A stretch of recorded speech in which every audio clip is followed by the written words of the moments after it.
मेरा मुर्शद प्यारा आया। ਹੁਣ ਇੱਕ ਇਨਸਾਨ ਸਾਲ ਬਾਅਦ 365 ਦਿਨਾਂ ਬਾਅਦ ਕਿਤੇ ਲੰਗਰ ਲਾਂਦਾ ਹੈ, ਕਿਤੇ ਪਾਣੀ ਦੀ ਛਬੀਲ ਲਾ ਦਿੰਦਾ ਹੈ, ਤਾਂ ਉਹ ਤਾਂ 365 ਦਿਨਾਂ 'ਚ ਇੱਕ ਵਾਰ ਨੇਕੀ ਖੱਟਦਾ ਹੈ। ਪਰ ਇੱਕ ਇਨਸਾਨ ਉਹ ਜਿਹੜਾ 24 ਘੰਟੇ ਲਾ ਰੱਖਦਾ ਹੈ, ਜਿਹੜਾ 24 ਘੰਟੇ ਮਿੱਠਾ ਪਾਣੀ ਸਭ ਨੂੰ ਪਿਲਾ ਰਿਹਾ, ਤਾਂ ਬੰਦਾ ਕੀ ਕਹਿੰਦਾ, ਭਾਈ ਉਹ ਤਾਂ ਸਾਲ 'ਚ ਇੱਕ ਵਾਰ ਇਹ ਨੇਕੀ ਖੱਟਦੇ ਆ, ਤੂੰ ਤਾਂ 365 ਦਿਨ 24 ਘੰਟੇ, ਜਿਹਦਾ ਕਹਿੰਦਾ ਨਾ 27 ਦਿਨ 12 ਮਹੀਨੇ 24 ਘੰਟੇ ਤੂੰ ਤਾਂ ਨੇਕੀਆਂ ਖੱਟ ਰਿਹਾ ਹੈ। ਹੁਣ ਜਿਹੜਾ ਇੱਕ ਦਿਨ ਕਰ ਰਿਹਾ ਹੈ ਉਹਨੂੰ ਕੀ ਮਿਲੇਗਾ, ਤਾਂ ਜਿਹੜਾ ਹਰ ਰੋਜ਼ ਕਰ ਰਿਹਾ ਹੈ ਜਰਾ ਸੋਚੋ ਉਹਨੂੰ ਕੀ ਮਿਲੇਗਾ।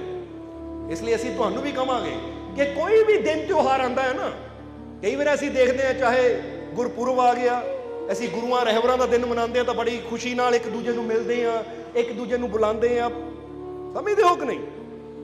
ਹੁਣ ਉਹ ਗੁਰੂਆਂ ਦੇ ਇੱਕ ਦਿਨ ਤੇ ਅਸੀਂ ਇਸ ਤਰ੍ਹਾਂ ਕਿਸੇ ਨੂੰ ਪਿਆਰ ਨਾਲ ਬੁਲਾ ਲਵਾਂਗੇ, ਕਿਸੇ ਨੂੰ ਖੁਸ਼ੀ ਦੇ ਦੇਵਾਂਗੇ ਤਾਂ ਗੁਰੂਆਂ ਨੇ ਜ਼ਿਆਦਾ ਖੁਸ਼ ਹੋਣਾ ਹੈ, ਜਾਂ ਅਸੀਂ ਹਰ ਦਿਨ ਹੀ ਹਰ ਰੋਜ਼ ਹੀ ਕੁਝ ਐਸਾ ਕਰੀਏ ਕਿ ਦੂਜਿਆਂ ਨੂੰ ਖੁਸ਼ੀ ਮਿਲੇ, ਦੂਜਿਆਂ ਨੂੰ ਆਨੰਦ ਮਿਲੇ, ਸਾਨੂੰ ਮਿਲ ਕੇ ਦੂਜਿਆਂ ਦੀ ਪਰੇਸ਼ਾਨੀ, ਟੈਨਸ਼ਨ, ਚਿੰਤਾ ਦੂਰ ਹੋ ਜਾਵੇ, ਉਹਨੂੰ ਸ਼ਾਂਤੀ, ਸਕੂਨ ਮਿਲ ਜਾਵੇ, ਫਿਰ ਉਹ ਗੁਰੂ ਜ਼ਿਆਦਾ ਖੁਸ਼ ਹੋਣਗੇ ਕਿ ਤੂੰ ਤਾਂ ਹਰ ਰੋਜ਼ ਹੀ ਮੇਰੇ ਨਿਯਮ ਤੇ ਚੱਲ ਰਿਹਾ, ਮੇਰੇ ਅਸੂਲਾਂ ਤੇ ਚੱਲ ਰਿਹਾ, ਤੂੰ ਹੈ ਮੇਰਾ ਪਿਆਰਾ। ਇਹਨੂੰ ਇਦਾਂ ਸਮਝ ਲਓ ਦੁਨਿਆਵੀ ਤੌਰ ਤੇ ਕਿ ਇੱਕ ਬੰਦਾ 365 ਦਿਨਾਂ 'ਚ ਇੱਕ ਦਿਨ ਜਾ ਕੇ ਮਾਂ-ਬਾਪ ਦੀ ਸੇਵਾ ਕਰ ਲੈਂਦਾ ਜਾਂ ਉਹਨਾਂ ਕੋਲ ਬਹਿ ਜਾਂਦਾ ਹੈ, ਤਾਂ ਮਾਂ-ਬਾਪ ਜ਼ਿਆਦਾ ਖੁਸ਼ ਹੋਣਗੇ, ਜਾਂ ਉਹ 365 ਦਿਨ ਹੀ ਆਪਣੇ ਮਾਂ-ਬਾਪ ਨੂੰ ਖੁਸ਼ ਰੱਖੇਗਾ ਤਾਂ ਜ਼ਿਆਦਾ ਖੁਸ਼ ਹੋਣਗੇ। ਜਵਾਬ ਦਿਓ, ਬੋਲੋ, ਸਮਝਦੇ ਹੋ। ਹੁਣ ਜਿੱਦਾਂ ਸਮਝ ਲਓ ਕਿ ਤੁਸੀਂ ਰੋਟੀ ਰੋਜ਼ ਖਾਂਦੇ ਹੋ ਜਾਂ 365 ਦਿਨਾਂ ਬਾਅਦ ਖਾਂਦੇ ਹੋ, ਤੁਸੀਂ ਪਾਣੀ ਰੋਜ਼ ਪੀਂਦੇ ਹੋ ਜਾਂ 365 ਦਿਨਾਂ ਬਾਅਦ ਪੀਂਦੇ ਹੋ, ਜਵਾਬ ਦਿਓ ਸਾਨੂੰ। ਰੋਜ਼ ਪੀਂਦੇ ਆ ਨਾ। ਹੁਣ ਜੇ ਕੋਈ ਤੁਹਾਨੂੰ ਕਹੇ ਭਾਈ 365 ਦਿਨਾਂ ਬਾਅਦ ਹੀ ਰੋਟੀ ਖਾਣੀ ਹੈ, 365 ਦਿਨਾਂ ਬਾਅਦ ਕੱਪੜਾ ਬਦਲਣਾ ਹੈ, 365 ਦਿਨਾਂ ਬਾਅਦ ਹੀ ਪਾਣੀ ਪੀਣਾ ਹੈ, ਤੁਸੀਂ ਕਹਿਣਾ ਭਾਈ ਮੈਂ ਤਾਂ ਮਰ ਜਾਣਾ, ਕਿਉਂਕਿ 365 ਦਿਨ।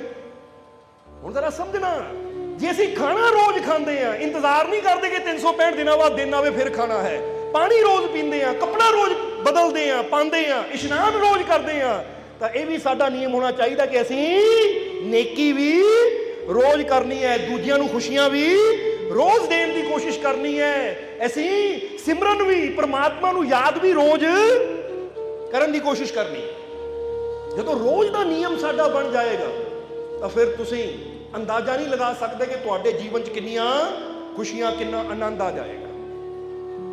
ਇਸ ਲਈ ਪੂਰੀ ਦੁਨੀਆ ਨੂੰ ਤੁਸੀਂ ਖੁਸ਼ੀ ਨਹੀਂ ਦੇ ਸਕਦੇ, ਪੂਰੀ ਦੁਨੀਆ ਨੂੰ ਤੁਸੀਂ ਸ਼ਾਂਤੀ, ਆਨੰਦ ਨਹੀਂ ਦੇ ਸਕਦੇ, ਪਰ ਇੰਨਾ ਤਾਂ ਤੁਸੀਂ ਕਰ ਸਕਦੇ ਹੋ ਜੋ ਤੁਹਾਡੇ ਸੰਪਰਕ 'ਚ ਆਵੇ ਉਹਨੂੰ ਤਾਂ ਖੁਸ਼ੀ ਦੇ ਦਿਓ। ਸਮਝਦੇ ਹੋ ਕਿ ਨਹੀਂ? ਕਿਉਂਕਿ ਜਿੱਦਾਂ ਅਸੀਂ ਫਕੀਰਾਂ ਦੀ ਗੱਲ ਦੱਸੀ ਦੀ, ਇੱਥੇ ਗੱਲ ਚੱਲੀ ਹੈ ਤਾਂ ਉਹ ਕਹਾਣੀ ਅਸੀਂ ਦੁਬਾਰਾ ਇੱਥੇ ਦੱਸਾਂਗੇ ਜਿਸ ਤੋਂ ਸਮਝਣਾ ਆਸਾਨ ਹੋ ਜਾਏਗਾ। ਹੁਣ ਬੰਦਾ ਕਹਿੰਦਾ ਜੀ ਪੂਰੀ ਦੁਨੀਆ ਤੇ ਦੁੱਖ ਹੀ ਦੁੱਖ ਹੈ, ਪੂਰੀ ਦੁਨੀਆ ਤੇ ਪਰੇਸ਼ਾਨੀਆਂ ਪਰੇਸ਼ਾਨੀਆਂ, ਮੈਂ ਕਿਹਦੀ ਪਰੇਸ਼ਾਨੀ ਦੂਰ ਕਰਾਂ, ਮੈਂ ਕਿਹਦਾ ਦੁੱਖ ਦੂਰ ਕਰਾਂ। ਤਾਂ ਇੱਥੇ ਇੱਕ ਕਹਾਣੀ ਸਮਝ ਲੈਣੀ ਕਿ ਇੱਕ ਫਕੀਰ ਇੱਕ ਦਿਨ ਸਮੁੰਦਰ ਦੇ ਕਿਨਾਰੇ ਤੁਰੇ ਜਾ ਰਹੇ ਸੀ। ਅਚਾਨਕ ਕੀ ਹੋਇਆ ਕਿ ਸਮੁੰਦਰ ਦੇ ਅੰਦਰ ਇੱਕ ਬਹੁਤ ਵਿਸ਼ਾਲ ਲਹਿਰ ਆਈ। ਜਦੋਂ ਉਹ ਵਿਸ਼ਾਲ ਲਹਿਰ ਆਈ ਤਾਂ ਉਹ ਵਿਸ਼ਾਲ ਲਹਿਰ ਦੇ ਨਾਲ ਛੋਟੀਆਂ ਮੱਛੀਆਂ ਕਿਨਾਰੇ ਤੇ ਆ ਕੇ ਤੜਫਣ ਲੱਗ ਗਈਆਂ, ਕਿਉਂਕਿ ਕਈ ਵਾਰ ਇਦਾਂ ਦੀਆਂ ਲਹਿਰਾਂ ਵੀ ਆ ਜਾਂਦੀ, ਮੱਛੀ ਉਹਦੇ ਨਾਲ ਕਿਨਾਰੇ ਆ ਕੇ ਗਿਰ ਜਾਂਦੀ ਹੈ, ਲਹਿਰ ਤਾਂ ਚਲੀ ਜਾਂਦੀ, ਮੱਛੀ ਉੱਥੇ ਜ਼ਮੀਨ ਤੇ ਪਈ ਤੜਫਦੀ ਰਹਿੰਦੀ ਹੈ। ਜਦੋਂ ਫਕੀਰਾਂ ਨੇ ਦੇਖਿਆ ਉਹ ਦੂਰ ਤੱਕ ਹਜ਼ਾਰਾਂ ਹੀ ਮਛਲੀਆਂ ਤੜਫ ਰਹੀਆਂ ਹੈ, ਏਦਾਂ ਉਛਲ ਰਹੀਆਂ ਹੈ, ਤਾਂ ਫਕੀਰ ਦੌੜੇ, ਕੱਲੀ ਮੱਛੀ ਨੂੰ ਚੱਕ ਕੇ ਸਮੁੰਦਰ 'ਚ ਸੁੱਟਦੇ ਆ, ਚੱਕਦੇ ਆ ਸਮੁੰਦਰ 'ਚ ਸੁੱਟਦੇ ਆ, ਕਹਿੰਦੇ ਦੌੜ ਕੇ ਤੇਜ਼ੀ ਨਾਲ ਚੱਕ ਕੇ ਸੁੱਟ ਰਹੇ ਆ। ਤੇ ਇੱਕ ਆਦਮੀ ਕੋਲ ਦੀ ਲੰਘਿਆ, ਕਹਿੰਦਾ ਮਾਰੇ ਕੀ ਬੇਕਾਰ ਦੀ ਕੋਸ਼ਿਸ਼ ਕਰ ਰਹੇ ਹੋ, ਹਜ਼ਾਰਾਂ ਮੱਛੀਆਂ ਹੈ, ਹਜ਼ਾਰਾਂ ਮੱਛੀਆਂ ਤੜਫ ਰਹੀਆਂ ਹੈ, ਤੁਸੀਂ ਕੀ ਕਰ ਲਓਗੇ, ਕੀ ਫਾਇਦਾ, ਇਹਨਾਂ ਹਜ਼ਾਰਾਂ ਨੂੰ ਤੁਸੀਂ ਕਿੱਥੋਂ ਬਚਾ ਲਓਗੇ। ਸੋ ਛੱਡੋ ਮਹਾਰਾਜ, ਐਵੇਂ ਇੰਨੀ ਭਾਗ ਦੌੜ ਨਾ ਕਰੋ, ਇੰਨੀ ਮਿਹਨਤ ਨਾ ਕਰੋ, ਕੋਈ ਫਾਇਦਾ ਨਹੀਂ ਹੈ, ਕਿਉਂਕਿ ਮੱਛੀਆਂ ਹਜ਼ਾਰਾਂ ਹੀ ਆ, ਤੁਸੀਂ ਇਕੱਲੇ ਹੋ। ਉਸ ਲਈ ਫਕੀਰ ਕਹਿਣ ਲੱਗੇ, ਤੂੰ ਵੀ ਕਹਿੰਦਾ ਕੋਈ ਫਾਇਦਾ ਨਹੀਂ, ਉਹ ਫਾਇਦਾ ਹੈ। ਕਹਿੰਦਾ ਮਾਰੇ ਕੀ ਫਾਇਦਾ ਹੈ। ਫਕੀਰਾਂ ਨੇ ਇੱਕ ਮੱਛੀ ਚੱਕੀ, ਉਹਨੂੰ ਸਮੁੰਦਰ ਛੁੱਟਿਆ, ਕਹਿੰਦੇ ਫਾਇਦਾ ਹੈ ਇਹਨੂੰ, ਕਿਉਂਕਿ ਜਿਹੜੀ ਮੇਰੇ ਜਰੀਏ ਸਮੁੰਦਰ ਤੱਕ ਪਹੁੰਚ ਗਈ ਉਹਨੂੰ ਫਾਇਦਾ ਹੈ। ਠੀਕ ਹੈ, ਮੈਂ ਹਜ਼ਾਰਾਂ ਨੂੰ ਨਹੀਂ ਬਚਾ ਸਕਦਾ, ਪਰ ਜਿਹੜੀ ਮੇਰੇ ਸੰਪਰਕ 'ਚ ਆ ਗਈ ਮੈਂ ਉਹਨੂੰ ਤਾਂ ਬਚਾ ਹੀ ਸਕਦਾ, ਉਹਨੂੰ ਤਾਂ ਫਾਇਦਾ ਹੋਏਗਾ। ਔਰ ਜੇ ਇੱਕ ਜ਼ਿੰਦਗੀ ਵੀ ਮੈਂ ਬਚਾ ਲਈ ਤਾਂ ਮੈਂ ਸੋਚੂਗਾ ਮੇਰੀ ਮਿਹਨਤ ਸਫਲ ਹੋ ਗਈ, ਕਿਉਂਕਿ ਇੱਕ ਜ਼ਿੰਦਗੀ ਵੀ ਕੋਈ ਛੋਟੀ ਚੀਜ਼ ਨਹੀਂ ਹੁੰਦੀ। ਨਹੀਂ ਤਾਂ ਤੁਸੀਂ ਸੋਚੋ ਕਿ ਪੂਰੀ ਦੁਨੀਆ ਦੇ ਪਦਾਰਥ ਦੇ ਕੇ ਤੁਸੀਂ ਇੱਕ ਗਈ ਹੋਈ ਜ਼ਿੰਦਗੀ ਨੂੰ ਦੁਬਾਰਾ ਲਿਆ ਸਕਦੇ ਹੋ। ਇਹਦਾ ਮਤਲਬ ਇੱਕ ਜ਼ਿੰਦਗੀ ਵੀ ਇਹ ਸਾਰੇ ਸੰਸਾਰ ਨਾਲੋਂ ਜ਼ਿਆਦਾ ਕੀਮਤੀ ਹੈ। ਜੇ ਬੰਦਾ ਕਹੇ ਨਾ ਪੂਰੇ ਸੰਸਾਰ ਦੀ ਕੀਮਤ ਲਾ ਲਾਵੇ, ਬੰਦਾ ਕਹੇ ਇੰਨੇ ਖਰਬ, ਤਾਂ ਇੰਨੇ ਖਰਬ ਦੇ ਕੇ ਵੀ ਇੱਕ ਮੁਰਦੇ ਨੂੰ ਦੁਬਾਰਾ ਮੈਂ ਜੀਂਦਾ ਨਹੀਂ ਕਰ ਸਕਦਾ। ਇਹਦਾ ਮਤਲਬ ਉਹ ਖਰਬਾਂ ਤੋਂ ਵੀ ਜ਼ਿਆਦਾ ਇਹ ਜੀਵਨ ਕੀਮਤੀ ਹੈ। ਇਸ ਲਈ ਤੁਸੀਂ ਵੀ ਇਹ ਦੇਖਣਾ ਹੈ ਕਿ ਠੀਕ ਹੈ, ਮੈਂ ਪੂਰੀ ਦੁਨੀਆ ਦੇ ਦੁੱਖਾਂ ਨੂੰ ਦੂਰ ਨਹੀਂ ਕਰ ਸਕਦਾ, ਮੈਂ ਪੂਰੀ ਦੁਨੀਆ ਦੀ ਹੈਲਪ ਨਹੀਂ ਕਰ ਸਕਦਾ, ਪੂਰੀ ਦੁਨੀਆ ਦੀ ਮਦਦ ਨਹੀਂ ਕਰ ਸਕਦਾ, ਪਰ ਜਿਹੜਾ ਮੇਰੇ ਸੰਪਰਕ 'ਚ ਆਵੇ, ਮੈਨੂੰ ਮਿਲੇ ਜਾਂ ਮੈਂ ਜਿਹਨੂੰ ਮਿਲਾਂ, ਮੈਂ ਉਹਨੂੰ ਤਾਂ ਖੁਸ਼ੀ ਦੇ ਸਕਦਾ ਨਾ, ਉਹਦੇ ਨਾਲ ਮਿੱਠਾ ਬੋਲ ਸਕਦਾ ਆ, ਉਹਦੇ ਨਾਲ ਕੋਈ ਐਦਾਂ ਦੀਆਂ ਗੱਲਾਂ ਕਰ ਸਕਦਾ ਕਿ ਉਹਦੀ ਟੁੱਟੀ ਹਿੰਮਤ ਨੂੰ ਵਧਾ ਸਕਦਾ। ਇਹ ਵੀ ਗੱਲ ਯਾਦ ਰੱਖੋ, ਕਿਉਂਕਿ ਕਿਸੇ ਨੂੰ ਹੌਸਲਾ ਦੇ ਦੇਣਾ ਨਾ, ਕੋਈ ਨਿਰਾਸ਼ ਹੋ ਕੇ ਬੈਠਾ ਹੋਵੇ ਤਾਂ ਤੁਸੀਂ ਨਿਰਾਸ਼ਾ ਦੀ ਗੱਲ ਨਾ ਕਰੋ, ਉਹਦੇ ਨਾਲ ਹਿੰਮਤ ਦੀ ਗੱਲ ਕਰੋ, ਹੌਸਲੇ ਦੀ ਗੱਲ ਕਰੋ, ਤਾਂ ਤੁਹਾਡੇ ਹੌਸਲੇ ਦੇ ਨਾਲ ਕਈ ਵਾਰਾਂ ਉਹਨੂੰ ਇੰਨੀ ਹਿੰਮਤ ਮਿਲ ਜਾਂਦੀ ਹੈ ਕਿ ਉਹ ਆਪਣੇ ਜੀਵਨ 'ਚ ਕਾਮਯਾਬ ਹੁੰਦਾ ਚਲਾ ਜਾਂਦਾ ਹੈ। ਤਾਂ ਜੇ ਅਗਲਾ ਬੰਦਾ ਪਹਿਲੇ ਦੁਖੀ ਬੈਠਾ ਹੋਵੇ, ਤੁਸੀਂ ਜਾ ਕੇ ਉਹਨੂੰ ਹੋਰ ਕਰ ਦਿਓ, ਹਾਂ ਵੀ ਗੱਲ ਤਾਂ ਤੇਰੀ ਸਹੀ ਹੈ, ਇਦਾਂ ਹੀ ਹੋਣਾ ਹੈ, ਆਹ ਗੱਲ ਇਦਾਂ ਹੀ ਹੋਣੀ ਹੈ। ਜਿੱਦਾਂ ਨੱਥੂ ਲਾਲ ਦੀ ਮਾਂ ਇੱਕ ਵਾਰ ਹਸਪੀਟਲ ਗਈ ਰਿਸ਼ਤੇਦਾਰ ਦੀ ਖਬਰ ਲੈਣ, ਤਾਂ ਰਿਸ਼ਤੇਦਾਰ ਨੂੰ ਕੀ ਸੀ, ਉਹਨੂੰ ਬੁਖਾਰ ਸੀ ਬੜਾ ਤੇਜ਼ ਬੁਖਾਰ ਸੀ 104, ਇਸ ਲਈ ਹਸਪੀਟਲ 'ਚ ਰੱਖਿਆ ਸੀ ਉਹਨੂੰ, ਤਾਂ ਡਾਕਟਰ ਉਹਦਾ ਟ੍ਰੀਟਮੈਂਟ ਕਰ ਰਹੇ ਸੀ। ਤਾਂ ਜਦੋਂ ਨੱਥੂ ਲਾਲ ਦੀ ਮਾਂ ਉਹਦੀ ਖਬਰ ਲੈਣ ਗਈ, ਹੁਣ ਜਿੱਦਾਂ ਦਾ ਨੱਥੂ ਲਾਲ ਉੱਦਾਂ ਦੀ ਉਹਦੀ ਮਾਂ, ਕਿਉਂਕਿ ਅੱਜ ਖੁਸ਼ੀਆਂ ਦਾ ਦਿਨ ਹੈ, ਇਸ ਲਈ ਨੱਥੂ ਲਾਲ ਦੀ ਹਾਜ਼ਰੀ ਵੀ ਲਵਾ ਲਈਏ, ਸਮਝਦੇ ਹੋ। ਹੁਣ ਨੱਥੂ ਲਾਲ ਦੀ ਮਾਂ ਜਦੋਂ ਗਈ, ਹਸਪੀਟਲ 'ਚ ਲੇਟਿਆ ਹੋਇਆ ਉਹ ਬੰਦਾ, ਬੈੱਡ ਤੇ ਲੇਟਿਆ ਹੈ, ਤਾਂ ਉਸ ਵੇਲੇ ਜਦੋਂ ਗਈ ਖਬਰ ਲੈਣ, ਪੁੱਛਿਆ ਜਾ ਕੇ, ਹਾਂ ਬੇਟਾ ਕੀ ਹਾਲ ਹੈ ਤੇਰਾ, ਸਿਹਤ ਕਿੱਦਾਂ ਤੇਰੀ? ਕਹਿੰਦਾ ਜੀ ਕੋਈ ਨਹੀਂ, 104 ਬੁਖਾਰ ਹੈ, ਪਰ ਡਾਕਟਰ ਆਇਆ ਸੀ, ਡਾਕਟਰ ਕਹਿੰਦਾ ਫਿਕਰ ਨਾ ਕਰ, 2 ਦਿਨਾਂ 'ਚ ਤੂੰ ਠੀਕ ਹੋ ਜਾਣਾ। ਹੁਣ ਪੋਜ਼ਿਟਿਵ ਸੋਚ ਵਾਲਾ ਬੰਦਾ ਹੁੰਦਾ, ਕਹਿੰਦਾ ਅੱਛਾ ਫਿਕਰ ਨਾ ਕਰ, 2 ਦਿਨ ਕੀ, ਯਕੀਨ ਰੱਖ, ਜਲਦੀ ਠੀਕ ਹੋ ਜਾਣਾ, ਤੂੰ ਜਲਦੀ ਠੀਕ ਹੋ ਕੇ ਘਰ ਜਾਏਗਾ। ਪਰ ਹੁਣ ਨੱਥੂ ਲਾਲ ਦੀ ਮਾਂ, ਜਦੋਂ ਉਹਨਾਂ ਕਿਹਾ ਨਾ ਡਾਕਟਰ ਕਹਿੰਦਾ 2 ਦਿਨਾਂ 'ਚ ਠੀਕ ਹੋ ਜਾਣਾ, ਫਿਕਰ ਨਾ ਕਰ, ਪਤਾ ਕੀ ਕਹਿੰਦੀ ਉਹ ਕਹਿੰਦੀ ਪੁੱਤ ਤੈਨੂੰ ਕੀ ਪਤਾ ਡਾਕਟਰਾਂ ਦਾ, ਇਹ ਕਹਿੰਦੇ ਕੁਛ ਹੈ, ਹੁੰਦਾ ਕੁਛ ਹੈ। ਆ ਪਿੱਛੇ ਜੇ ਨਾ ਆ ਮੇਰੇ ਮਾਪਿਆਂ ਦੇ ਪਿੰਡ 'ਚ ਵੀ ਇੱਕ ਬੰਦੇ ਨੂੰ 104 ਬੁਖਾਰ ਹੋ ਗਿਆ ਸੀ, ਆ ਡਾਕਟਰ ਕਹਿੰਦਾ ਸੀ ਠੀਕ ਹੋ ਜਾਣਾ, ਆ ਪਰਸੋਂ ਨੂੰ ਉਹਦਾ 13ਵਾਂ ਆ, ਭੋਗ ਪੈਣਾ ਉਹਦਾ ਭੋਗ। ਇਸ ਲਈ ਪੁੱਤ ਡਾਕਟਰਾਂ ਦੀ ਗੱਲ ਤੇ ਬਹੁਤਾ ਯਕੀਨ ਨਹੀਂ ਕਰਨਾ, ਇਹ ਜਿਹਨੂੰ ਬੁਖਾਰ ਹੁੰਦਾ ਜਾਨ ਲੈ ਕੇ ਜਾਂਦਾ ਉਹਦੀ, ਇਸ ਲਈ ਆਪਣਾ ਪੁੱਤ ਧਿਆਨ ਰੱਖੀ, ਤੂੰ ਕੁਝ ਵੀ ਹੋ ਸਕਦਾ ਹੈ। ਹੁਣ ਜਦੋਂ ਬਾਹਰ ਨਿਕਲੀ ਤਾਂ ਦਿਲ ਫੜ ਕੇ ਬਹਿ ਗਿਆ, ਹਾਰਟ ਅਟੈਕ ਹੋਣ ਨੂੰ ਫਿਰੇ ਉਹਨੂੰ। ਹੁਣ ਕਿ ਇਦਾਂ ਦੇ ਵੀ ਹੁੰਦੇ ਹੈ ਕਿ ਮਾੜੀ ਇਹ ਬਿਮਾਰੀ ਨੂੰ ਵੀ ਇਦਾਂ ਸੀਰੀਅਸਲੀ ਪੇਸ਼ ਕਰਨਗੇ ਕਿ ਅਗਲਾ ਬੰਦਾ ਲੱਗੇਗਾ ਹੁਣੇ ਮੇਰੀ ਜਾਨ ਹੁਣੇ ਨਿਕਲ ਜਾਣੀ ਇਹਦੀਆਂ ਗੱਲਾਂ ਸੁਣ ਕੇ। ਤੁਸੀਂ ਤਾਂ ਨਹੀਂ ਇਦਾਂ ਕਰਦੇ ਕਿਸੇ ਨੂੰ ਬਿਮਾਰੀ ਵੀ ਹੋਵੇ ਨਾ, ਹਿੰਮਤ ਦਿਓ, ਹੌਸਲਾ ਦਿਓ ਕਿ ਫਿਕਰ ਨਾ ਕਰ, ਆਪਣੇ ਰੱਬ ਤੇ ਯਕੀਨ ਰੱਖ। ਐਸਾ ਕਿਹੜਾ ਦੁੱਖ ਹੈ, ਐਸੀ ਕਿਹੜੀ ਪਰੇਸ਼ਾਨੀ ਹੈ ਜਿਹੜੀ ਠੀਕ ਨਹੀਂ ਹੋ ਸਕਦੀ, ਸਮਝਦੇ ਹੋ ਕਿ ਨਹੀਂ? ਕਿਉਂਕਿ ਜਦੋਂ ਇਨਸਾਨ ਆਪਣੇ ਆਪ ਨੂੰ ਕਮਜ਼ੋਰ ਸਮਝ ਲੈਂਦਾ ਹੈ ਤਾਂ ਫੇਰ ਹੀ ਇਨਸਾਨ ਕਮਜ਼ੋਰ ਹੋ ਜਾਂਦਾ ਹੈ। ਤਾਂ ਜੇ ਬੰਦਾ ਸੋਚੇ ਨਹੀਂ ਮੈਂ ਬਹੁਤ ਸਟਰੋਂਗ ਹਾਂ, ਮੈਂ ਬਹੁਤ ਮਜ਼ਬੂਤ ਹਾਂ, ਕਿਉਂਕਿ ਮੇਰਾ ਮਾਲਿਕ ਮੇਰੇ ਨਾਲ ਹੈ, ਜੇ ਦੁੱਖ ਆਇਆ ਹੈ ਤਾਂ ਮੇਰਾ ਮਾਲਿਕ ਮੈਨੂੰ ਇਹ ਦੁੱਖਾਂ ਚੋਂ ਜ਼ਰੂਰ ਕੱਢੇਗਾ। ਜਦੋਂ ਇਦਾਂ ਦੀ ਭਾਵਨਾ ਇਨਸਾਨ ਰੱਖਦਾ ਹੈ ਤਾਂ ਉਹਦੇ ਜੀਵਨ 'ਚ ਜੇ ਦੁੱਖ ਹੁੰਦੇ ਵੀ ਹੈ ਨਾ, ਉਹ ਜਲਦੀ ਦੂਰ ਵੀ ਹੋ ਜਾਂਦੇ ਹੈ। ਇਸ ਲਈ ਆਪਣੇ ਆਪ ਨੂੰ ਕਮਜ਼ੋਰ ਨਾ ਸਮਝੋ। ਇੱਕ ਚਿੱਤਰਕਾਰ ਹੈ, ਬਹੁਤ ਬੜਾ ਚਿੱਤਰਕਾਰ, ਮਾਰੀਓਜ਼ ਕੇਜ਼ਰਕੀ ਉਹਦਾ ਨਾਮ ਹੈ, ਮਾਰੀਓਜ਼ ਕੇਜ਼ਰਕੀ।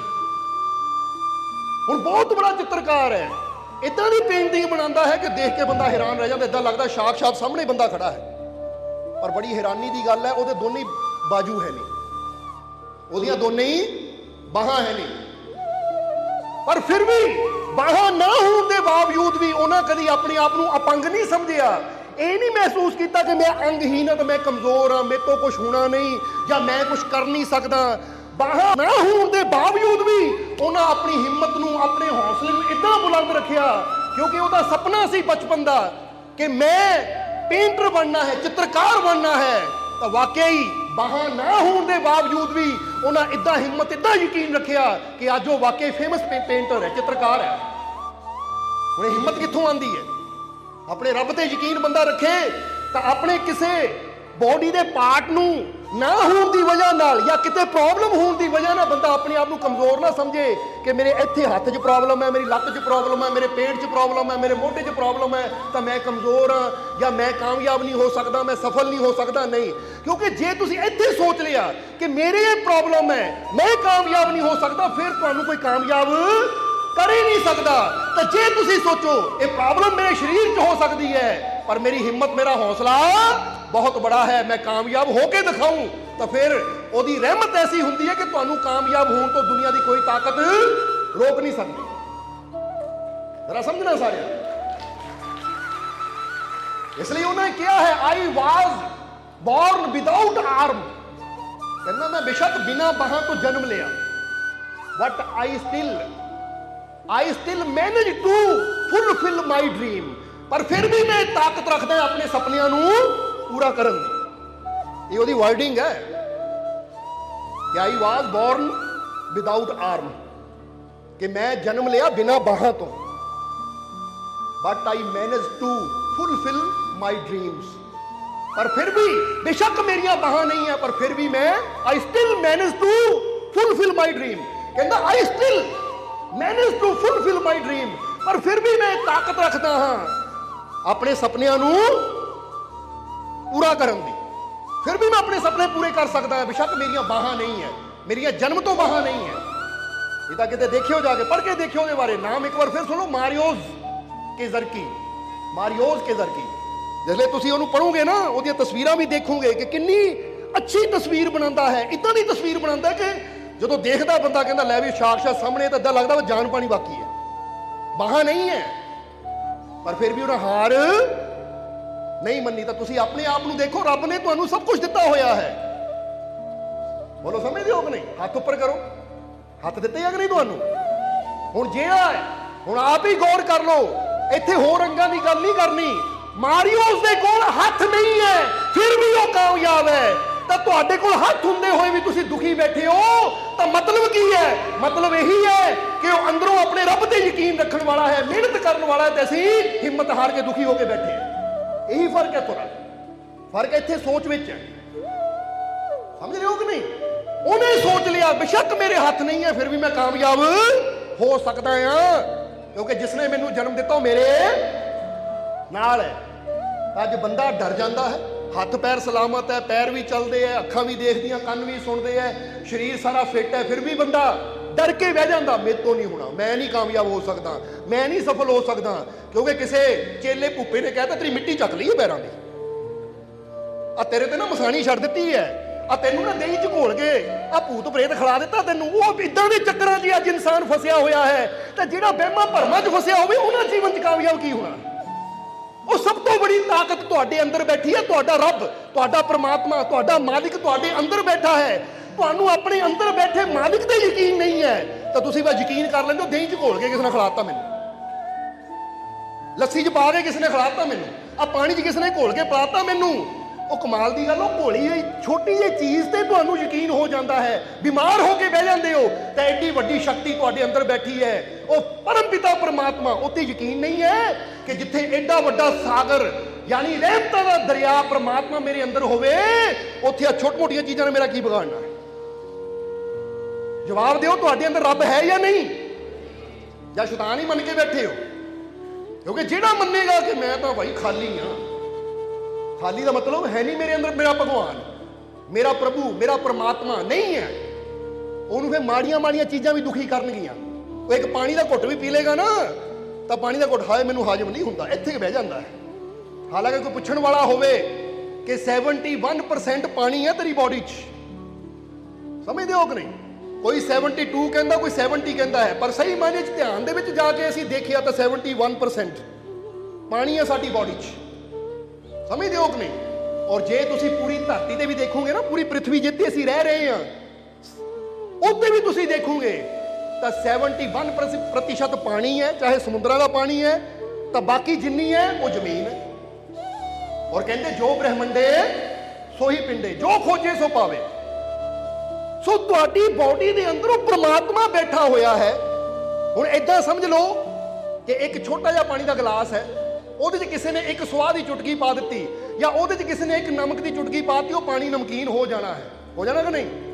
ਪਰ ਹੁਣ ਉਹੀ ਸਵਾਦ ਦੀ ਚੁਟਕੀ ਲੈ ਕੇ ਜਾਂ ਨਮਕ ਦੀ ਚੁਟਕੀ ਲੈ ਕੇ ਤੁਸੀਂ ਸਮੁੰਦਰ 'ਚ ਚਲੇ ਜਾਓ, ਪਾ ਦਿਓ ਉਹਦੇ 'ਚ ਇੱਕ ਚੁਟਕੀ ਨਮਕ ਜਾਂ ਪਾ ਦਿਓ ਚੁਟਕੀ ਸਵਾਦ, ਸਮੁੰਦਰ ਨੂੰ ਪਤਾ ਲੱਗੇਗਾ? ਫਰਕ ਪਏਗਾ ਉਹਨੂੰ? ਕਿਉਂਕਿ ਐਡੇ ਵੱਡੇ ਸਮੁੰਦਰ 'ਚ ਤੁਸੀਂ ਕੁਆਂਟਲਾਂ ਦਾ ਕੁਆਂਟਲ ਵੀ ਪਾ ਦਿਓ ਤਾਂ ਵੀ ਫਰਕ ਨਹੀਂ ਪੈਣਾ। ਕਾਰਨ ਕੀ ਹੈ? ਕਿ ਉਹ ਕੁਆਂਟਲਾਂ ਨਾਲੋਂ ਵੀ ਜ਼ਿਆਦਾ ਸਮੁੰਦਰ ਬੜਾ ਹੈ। ਤਾਂ ਹੁਣ ਜ਼ਰਾ ਸੋਚੋ, ਜੇ ਇੱਕ ਬਾਹਰੀ ਤੌਰ ਤੇ ਸਮੁੰਦਰ ਦੇ ਵਿੱਚ ਅਸੀਂ ਜਿੰਨਾ ਮਰਜ਼ੀ ਕੁਝ ਪਾ ਦਈਏ, ਚਾਹੇ ਕਾਲਾ ਰੰਗ ਘੋਲ ਦਈਏ, ਸਮੁੰਦਰ ਨੂੰ ਫਰਕ ਨਹੀਂ ਪੈਣਾ। ਤਾਂ ਹੁਣ ਜ਼ਰਾ ਸੋਚੋ, ਫਿਰ ਸਮੁੰਦਰ ਨਾਲੋਂ ਵੀ ਵਿਸ਼ਾਲ ਪਰਮਾਤਮਾ ਦਾ ਰਹਿਮਤ ਦਾ ਦਰਿਆ ਤੁਹਾਡੇ ਅੰਦਰ ਹੈ, ਤਾਂ ਤੁਸੀਂ ਮਾੜੀਆਂ ਮਾੜੀਆਂ ਚੀਜ਼ਾਂ ਤੋਂ ਡਰ ਜਾਂਦੇ ਹੋ।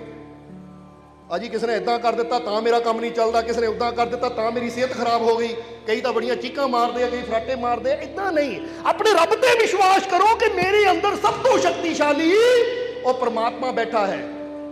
ਜਿੱਦਾਂ ਅਸੀਂ ਦੱਸੀਦਾ, I am son of the God, ਕਿ ਮੈਂ ਈਸ਼ਵਰ ਦਾ ਬੱਚਾ ਆ। ਮੇਰਾ ਪਿਤਾ ਜਿਸ ਨੇ ਮੈਨੂੰ ਪੈਦਾ ਕੀਤਾ ਉਹ ਪਰਮਾਤਮਾ ਦਾ ਬੱਚਾ ਹਾਂ। ਤਾਂ ਜੇ ਮੈਂ ਉਹਦਾ ਬੱਚਾ ਆ, ਉਹ ਮੇਰਾ ਪਿਤਾ ਮੇਰੇ ਨਾਲ ਹੈ, ਤਾਂ ਕੋਈ ਬੁਰੀ ਚੀਜ਼ ਮੇਰੇ ਲਾਗੇ ਆ ਹੀ ਨਹੀਂ ਸਕਦੀ। ਤੁਸੀਂ ਆਪਣੇ ਬੱਚੇ ਨਾਲ ਤੁਰੇ ਹੋਵੋ, ਇਹ ਗੱਲ ਦਾ ਜਵਾਬ ਦੇਣਾ ਸਾਨੂੰ। ਤੁਸੀਂ ਆਪਣੇ ਬੱਚੇ ਨਾਲ ਤੁਰੇ ਹੋਵੋ, ਸਾਹਮਣੇ ਕੋਈ ਕੁੱਤਾ ਭੌਂਕਦਾ ਹੋਵੇ ਤਾਂ ਤੁਹਾਡੇ ਬੱਚੇ ਦੇ ਲਾਗੇ ਆ ਸਕਦਾ ਹੈ? ਆਣ ਦੋਗੇ ਤੁਸੀਂ ਕਿ ਲੈ ਆਜਾ ਕੁੱਤੇ ਖਾ ਲਾ ਮੇਰੇ ਬੇਟੇ ਨੂੰ? ਕਹਿ ਦੋਗੇ ਤੁਸੀਂ? ਤੁਸੀਂ ਕੀ ਕਰੋਗੇ? ਜੇ ਕੁੱਤਾ ਆਏਗਾ ਵੀ ਤਾਂ ਤੁਸੀਂ ਡੰਡਾ ਲੈ ਕੇ ਉਹਨੂੰ ਦੜਾਓਗੇ ਕਿ ਕਿਤੇ ਮੇਰੇ ਬੇਟੇ ਦੀ ਤਰਫ ਨਾ ਆਵੇ। ਰਸਤੇ 'ਚ ਜਿੰਨੀ ਮਰਜ਼ੀ ਮੁਸ਼ਕਿਲ ਆਏਗੀ, ਜੇ ਰਸਤੇ 'ਚ ਕਿਤੇ ਚਿੱਕੜ ਹੋਏਗਾ, ਰਸਤੇ 'ਚ ਕਿਤੇ ਪਾਣੀ ਹੋਏਗਾ, ਤਾਂ ਤੁਸੀਂ ਕੀ ਕਰੋਗੇ? ਬੱਚੇ ਨੂੰ ਆਪਣੇ ਕੰਧੇ ਤੇ ਬਿਠਾ ਲਓਗੇ, ਗੋਦ ਵਿੱਚ ਚੱਕ ਲਓਗੇ ਕਿ ਨਹੀਂ? ਕਿ ਰਸਤਾ ਪਾਰ ਕਰਨਾ ਹੈ, ਰਸਤੇ 'ਚ ਚਿੱਕੜ ਹੈ, ਪਾਣੀ ਹੈ, ਕਿਤੇ ਬੱਚੇ ਨੂੰ ਪਾਣੀ ਨਾ ਲੱਗ ਜਾਵੇ, ਚਿੱਕੜ ਨਾ ਲੱਗ ਜਾਵੇ। ਇੰਨਾ ਬੱਚੇ ਦਾ ਤੁਸੀਂ ਧਿਆਨ ਰੱਖਦੇ ਹੋ ਕਿ ਬੱਚੇ ਨੂੰ ਗੋਦ 'ਚ ਚੱਕ ਲਓਗੇ ਜਾਂ ਕੰਧੇ ਤੇ ਬਿਠਾ ਲਓਗੇ, ਔਰ ਉਹ ਰਸਤਾ ਪਾਰ ਕਰਕੇ ਫਿਰ ਤੁਸੀਂ ਉਹਨੂੰ ਉਤਾਰ ਕੇ ਤੋਰ ਲਓਗੇ। ਯਾਨੀ ਦੱਸਣਾ ਕੀ ਚਾਹੁੰਦੇ ਆ, ਜਿੱਥੇ ਕੋਈ ਵੀ ਮੁਸੀਬਤ ਆਏਗੀ ਤੁਸੀਂ ਉੱਥੇ ਬੱਚੇ ਨੂੰ ਬਚਾਓਗੇ, ਉਹਦੇ ਅੱਗੇ ਢਾਲ ਬਣ ਕੇ ਖੜ ਜਾਓਗੇ, ਉਹਦੀ ਪੂਰੀ ਸੇਫਟੀ ਕਰੋਗੇ ਕਿ ਇਹਨੂੰ ਕੁਝ ਨਾ ਹੋਵੇ, ਕਿਉਂਕਿ ਇਹ ਮੇਰਾ ਬੱਚਾ ਹੈ।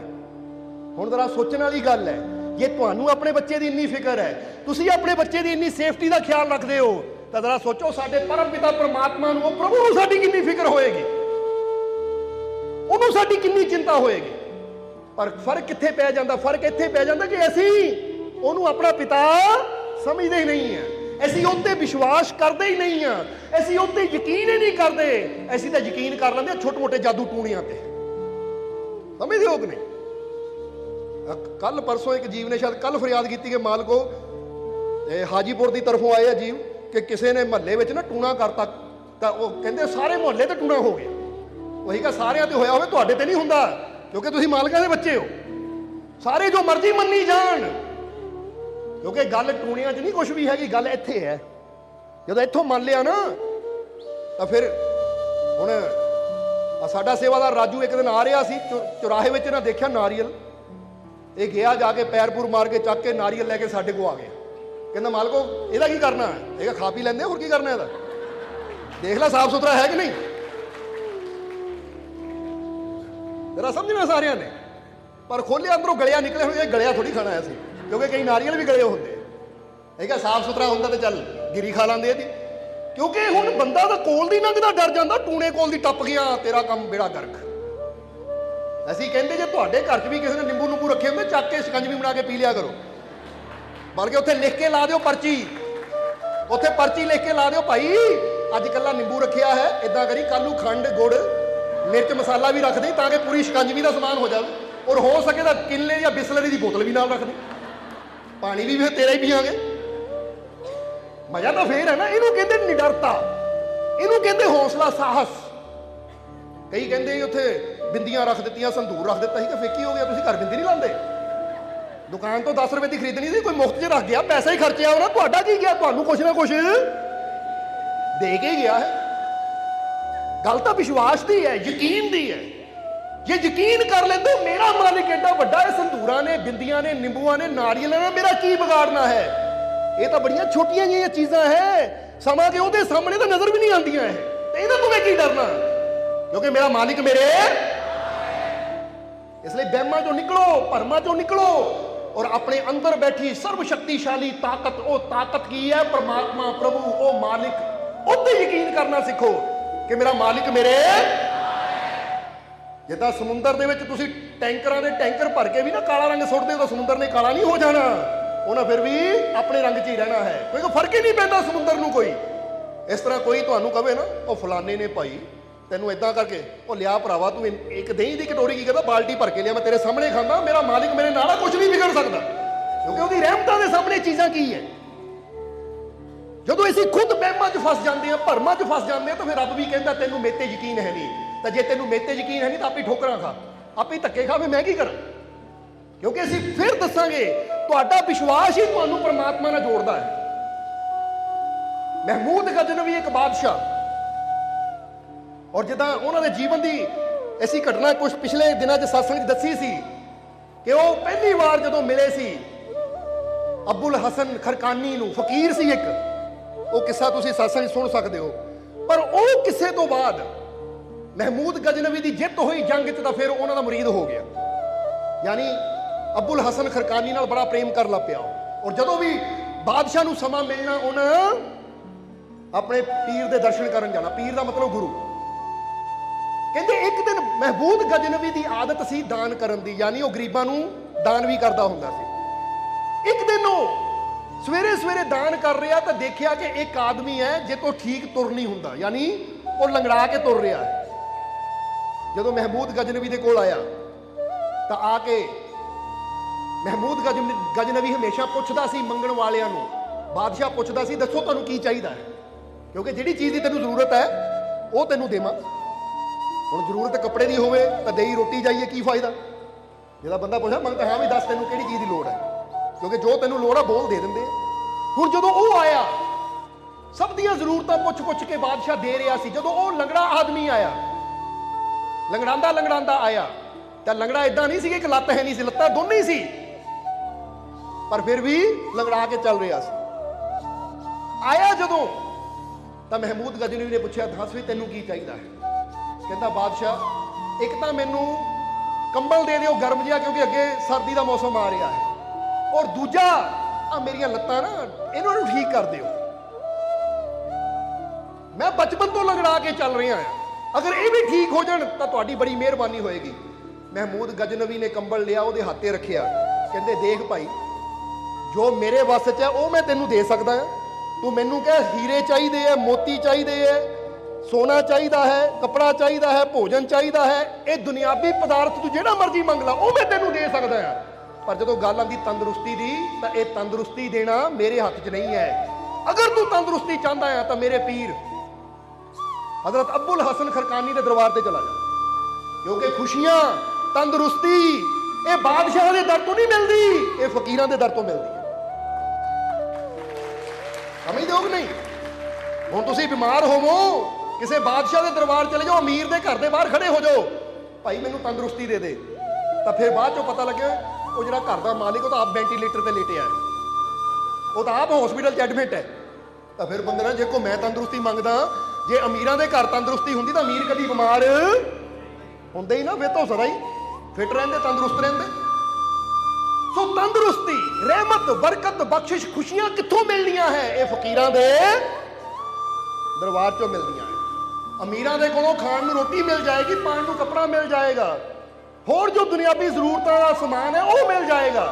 पर महमूद गजनवी ने कहा जिहड़ी चीज़ तू मंग रहा ना मेरी लत्तां नूं ठीक करो, तंदुरुस्ती दिओ ताकि मैं सही ढंग नाल चल सकां, तो भाई ये देनी मेरे वस च नहीं है, ये मेरे पीर है। और फिर दसांगे पीर का मतलब होंदा गुरु। मेरे पीर है अब्बुल हसन खरकानी, उन्होंने कोल चला जा, उन्होंने दर ते जाके मंग, क्योंकि रहमत बरकत बख्शिश खुशियां तंदुरुस्तियां फकीरां दे दर तो मिलदियां, बादशाह दे दर तो नहीं। किसी उत्थे चला जा। हुण जदों एक बादशाह किसी फकीर की तारीफ करे तो फिर सुनने वाला भी प्रभावित होता है कि इसका मतलब जो बादशाह कह रहा है तो यह फकीर कोई साधारण तो हो ही नहीं सकता, क्योंकि जिन्होंने बादशाह मन्ने वो कितना बड़ा फकीर होए। बोलो समझते हो कि नहीं? इसलिए वो फकीर कहता, वो लंगड़ा बंदा कहता ठीक है जी मैं हुणे ही चला जाता है, कंबल लिया और तुर पिया। हुण चला गया, ये गल नूं महीना 2 महीने बीत गए, ਇੱਕ ਦਿਨ ਮਹਿਮੂਦ ਗਜਨਵੀ ਆਪਣੇ ਸੈਨਿਕਾਂ ਦੇ ਨਾਲ ਆਪਣੇ ਪੀਰ ਦੇ ਦਰਸ਼ਨ ਕਰਨ ਗਿਆ, ਅਬੁਲ ਹਸਨ ਦੇ ਦਰਬਾਰ 'ਚ ਗਿਆ ਦਰਸ਼ਨ ਕਰਨ। ਜਦੋਂ ਦਰਬਾਰ 'ਚ ਗਿਆ ਤਾਂ ਕੀ ਦੇਖਿਆ, ਉਹ ਜਿਹੜਾ ਲੰਗੜਾ ਬੰਦਾ ਬਾਹਰ ਹੀ ਬੈਠਾ ਹੋਇਆ ਗੇਟ ਦੇ, ਯਾਨੀ ਫਕੀਰਾਂ ਦੇ ਦਰਵਾਜ਼ੇ ਤੇ ਬਾਹਰ ਬੈਠਾ ਮੰਗ ਰਿਹਾ ਹੈ। ਬੋਲੋ ਸਮਝਦੇ ਹੋ ਕਿ ਨਹੀਂ? ਮੰਗ ਰਿਹਾ ਹੈ ਕਿ ਰੱਬ ਦੇ ਨਾਂ ਤੇ 1 ਰੁਪਿਆ ਦੇ ਦਿਓ, 1 ਪੈਸਾ ਦੇ ਦਿਓ, ਜਿੱਦਾਂ ਦੇਖਦੇ ਨਾ ਮੰਗਦੇ ਹੁੰਦੇ ਆ ਫਕੀਰਾਂ ਦੇ ਦਰਵਾਜ਼ੇ ਦੇ ਬਾਹਰ ਬੈਠੇ, ਏਦਾਂ ਹੀ ਮੰਗ ਰਿਹਾ ਹੈ। ਮਹਿਮੂਦ ਗਜਨਵੀ ਨੇ ਪਹਿਚਾਣ ਲਿਆ ਕਿ ਇਹ ਤਾਂ ਉਹੀ ਮੰਗਤਾ ਜਿਹਨਾਂ ਮੇਰੇ ਕੋਲ ਤੰਦਰੁਸਤੀ ਮੰਗੀ ਸੀ।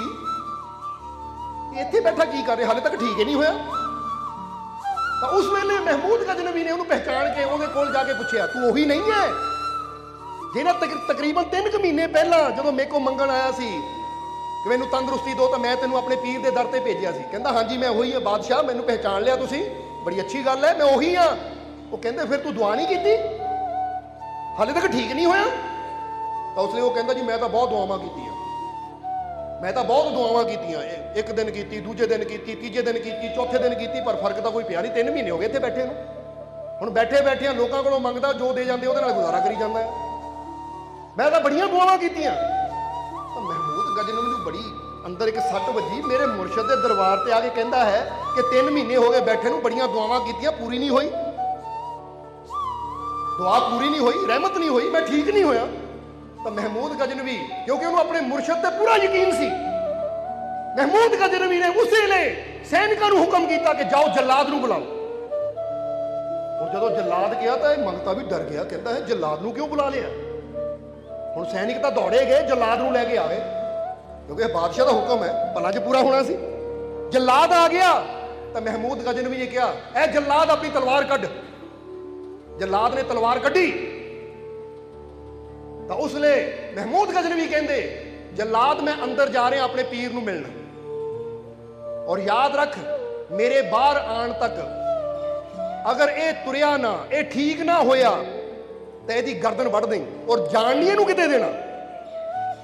ਇਹ ਵੀ ਨਾ ਹੋਵੇ ਦੌੜ ਜਾਵੇ, ਇਹ ਬੈਠਾ ਵੀ ਇੱਥੇ ਰਵੇ, ਯਾਨੀ ਰਵੇ ਵੀ ਇੱਥੇ ਹੀ, ਪਰ ਮੇਰੇ ਆਉਣ ਤੱਕ ਜੇ ਸਹੀ ਢੰਗ ਨਾਲ ਤੁਰਿਆ ਨਾ ਇਹਦੀ ਗਰਦਨ ਵੱਢ ਦਿਓ, ਮੇਰਾ ਹੁਕਮ ਹੈ। ਹੁਣ ਬਾਦਸ਼ਾਹ ਦਾ ਹੁਕਮ ਕੌਣ ਟਾਲ ਸਕਦਾ ਹੈ? ਬਾਦਸ਼ਾਹ ਦਾ ਕਵੇ ਹਜ਼ਾਰਾਂ ਦੀ ਗਰਦਨ ਵੱਢ ਦਿਓ ਤਾਂ ਕੋਈ ਪੁੱਛ ਸਕਦਾ ਹੈ ਕਿਉਂ? ਹੁਣ ਗੱਲ ਕਹਿ ਕੇ ਮਹਿਮੂਦ ਗਜਨਵੀ ਪੀਰ ਦੇ ਦਰਬਾਰ ਦੇ ਅੰਦਰ ਕਦਮ ਰੱਖਿਆ ਉਹਨਾਂ, ਤਾਂ ਜਾਂਦਾ ਜਾਂਦਾ ਇੱਕ ਵਾਰ ਫਿਰ ਕਹਿਤਾ, ਜੱਲਾਦ ਯਾਦ ਰੱਖ ਜਦੋਂ ਮੈਂ ਦੁਬਾਰਾ ਕਦਮ ਇਹ ਦਹਲੀਜ਼ ਚੋਂ ਮੁਰਸ਼ਦ ਦੇ ਦਰਬਾਰ ਚੋਂ ਬਾਹਰ ਰੱਖਾਂ ਨਾ, ਜੇ ਇਹ ਨਾ ਚੱਲਿਆ ਤੇ ਇਹਦੀ ਗਰਦਨ ਲਾ ਦੇਈ, ਨਹੀਂ ਤਾਂ ਤੇਰੀ ਗਰਦਨ ਜਾਏਗੀ। ਕਹਿ ਕੇ ਮਹਿਮੂਦ ਗਜਨਵੀ ਅੰਦਰ ਚਲਾ ਗਿਆ। ਇੱਧਰ ਇਹ ਜਿਹੜਾ ਲੰਗੜਾ ਸੀ ਇਹ ਤਾਂ ਕੰਬ ਗਿਆ, ਡਰ ਗਿਆ, ਆ ਕੀ ਹੋ ਗਿਆ?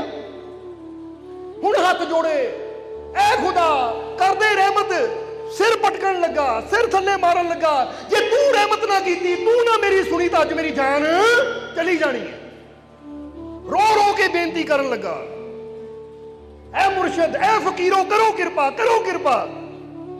ਇੱਧਰ ਬਾਦਸ਼ਾਹ ਮਹਿਮੂਦ ਗਜਨਵੀ ਜਿੰਨੀ ਦੇਰ ਉਹਨਾਂ ਮੁਰਸ਼ਦ ਕੋ ਬੈਠਣਾ ਸੀ ਬੈਠਾ, ਦਰਸ਼ਨ ਕਰਕੇ ਮੁਰਸ਼ਦ ਦੇ ਮਿਲ ਕੇ ਮੁਰਸ਼ਦ ਨੂੰ ਜਦੋਂ ਬਾਹਰ ਆਇਆ ਅਬੁਲ ਹਸਨ ਦੇ ਦਰਬਾਰ ਚੋਂ, ਜਦੋਂ ਬਾਹਰ ਆਇਆ ਤਾਂ ਕੀ ਦੇਖਦਾ ਹੈ? ਉਹ ਲੰਗੜਾ ਆਪਣੇ ਪੈਰਾਂ ਤੇ ਖੜਾ ਹੈ, ਚੱਲ ਰਿਹਾ ਹੈ, ਉਹ ਲੰਗੜਾ ਤੁਰ ਰਿਹਾ ਹੈ। ਬਾਦਸ਼ਾਹ ਨੇ ਉਹਦੇ ਦੇਖਿਆ, ਕਹਿੰਦੇ ਕਿੱਦਾਂ? ਉਹ ਆਇਆ ਬਾਦਸ਼ਾਹ ਦੇ ਪੈਰ ਫੜ ਲਏ, ਕਹਿੰਦਾ ਬਾਦਸ਼ਾਹ ਇਹ ਕੀ ਚਮਤਕਾਰ ਸੀ?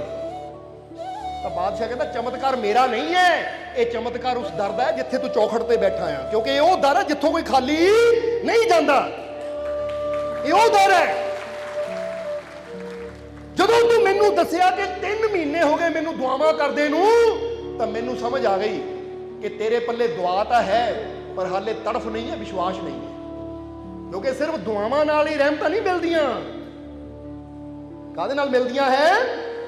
ਤੜਫ ਹੋਣੀ ਚਾਹੀਦੀ ਹੈ, ਵਿਸ਼ਵਾਸ ਹੋਣਾ ਚਾਹੀਦਾ ਅੰਦਰ, ਕਿਉਂਕਿ ਇਹ ਵਿਸ਼ਵਾਸ, ਇਹ ਪ੍ਰੇਮ, ਇਹ ਤੜਫ, ਇਹ ਸਾਡਾ ਕਨੈਕਸ਼ਨ ਰੱਬ ਨਾਲ ਜੋੜਦੀ ਹੈ। ਦੁਆ ਕਰਨ ਨੂੰ ਕੀ ਹੈ?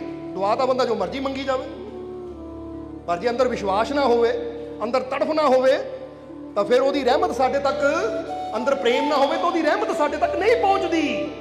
ਸੋ ਮਹਿਮੂਦ ਗਜਨਵੀ ਨੇ ਕਿਹਾ, ਮੈਨੂੰ ਪਤਾ ਸੀ ਜੇ ਜੱਲਾਦ ਨੂੰ ਇੱਥੇ ਖੜਾ ਕਰ ਦਿੱਤਾ ਨਾ, ਤਾਂ 3 ਮਹੀਨਿਆਂ 'ਚ ਤੂੰ ਜਿਸ ਤੜਫ ਨਾਲ ਤੈਨੂੰ ਦੁਆ ਮੰਗਣੀ ਚਾਹੀਦੀ ਸੀ, ਜਿਸ ਪ੍ਰੇਮ ਨਾਲ, ਵਿਸ਼ਵਾਸ ਨਾਲ ਦੁਆ ਮੰਗਣੀ ਚਾਹੀਦੀ ਸੀ, ਤੂੰ ਨਹੀਂ ਮੰਗੀ, ਖਾਲੀ ਬੈਠਾ ਹੈ।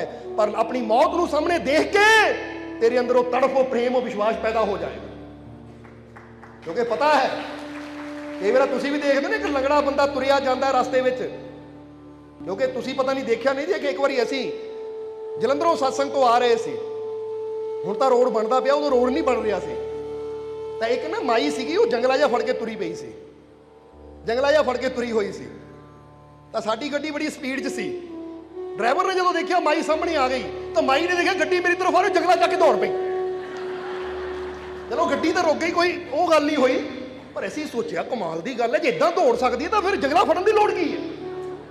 ਕਿਉਂਕਿ ਮੌਤ ਨੂੰ ਸਾਹਮਣੇ ਦੇਖ ਕੇ ਬੰਦੇ ਨੇ ਇੱਕ ਸ਼ਕਤੀ, ਇੱਕ ਤਾਕਤ ਆ ਜਾਂਦੀ, ਨਾ ਦੌੜਨ ਵਾਲਾ ਬੰਦਾ ਵੀ ਦੌੜ ਪੈਂਦਾ। ਨਹੀਂ ਤਾਂ ਦੇਖ ਲਿਓ ਕਿਸੇ ਨਾ ਜਿਹੜਾ ਹੌਲੀ ਹੌਲੀ ਤੁਰਿਆ ਹੋਵੇ, ਕੁੱਤਾ ਛੱਡ ਕੇ ਦੇਖਿਓ ਉਹਦੇ ਮਗਰ, ਨਹੀਂ ਛੱਡਿਓ ਨਾ ਸੱਚੀ, ਕਿਉਂਕਿ ਕਿਸੇ ਨੂੰ ਤਕਲੀਫ ਦੇਣਾ ਮਾਲਕ ਦੇ ਪਿਆਰਿਆਂ ਦਾ। ਪਰ ਆਪ ਸੋਚ ਕੇ ਦੇਖੋ, ਉਹ ਬੰਦਾ ਏਦਾਂ ਦੌੜੇਗਾ ਜਾਨ ਬਚਾਉਣ ਦੀ ਖਾਤਰ ਜਿੱਦਾਂ ਪਤਾ ਨਹੀਂ ਸ਼ਕਤੀ ਕਿੱਥੋਂ ਆ ਗਈ। ਫਿਰ ਤਾਂ ਇੱਕ ਬੁੜਾ ਆਦਮੀ ਵੀ ਸੁਪਰਮੈਨ ਬਣ ਨੂੰ ਫਿਰਦਾ ਹੈ, ਸੁਪਰ ਫਾਸਟ ਹੋ ਜਾਂਦਾ ਹੈ, ਕਿਉਂਕਿ ਸ਼ਕਤੀ ਸਾਡੇ ਅੰਦਰ ਹੈ। ਪਰ ਕੀ ਕਰੀਏ, ਅਸੀਂ ਆਪਣੇ ਆਪ ਨੂੰ ਕਮਜ਼ੋਰ ਸਮਝ ਲੈਂਦੇ ਹਾਂ ਕਿ ਨਹੀਂ ਹੁਣ ਮੇਰੇ ਗੋਡੇ ਜਵਾਬ ਦੇ ਗਏ, ਹੁਣ ਤੂੰ ਕਹਿ ਤਾਂ ਜਵਾਬ ਦੇ ਗਏ ਤਾਂ ਗੋਡਿਆਂ 'ਚ ਜਵਾਬ ਹੀ ਦੇਣਾ ਹੈ। ਨਹੀਂ ਜੀ, ਮੇਰਾ ਤਾਂ ਕਮਰ ਜਵਾਬ ਦੇ ਗਈ, ਮੇਰਾ ਲੱਕ ਜਵਾਬ ਦੇ ਗਿਆ, ਹੁਣ ਕਿੱਥੇ ਖੜੇ ਹੋ ਹੁੰਦਾ, ਮੇਰਾ ਤਾਂ ਆਹ ਸਿਰ ਜਵਾਬ ਦੇ ਗਿਆ, ਹੁਣ ਤਾਂ ਦਰਦ ਹੀ ਰਹਿੰਦੀ ਹੈ।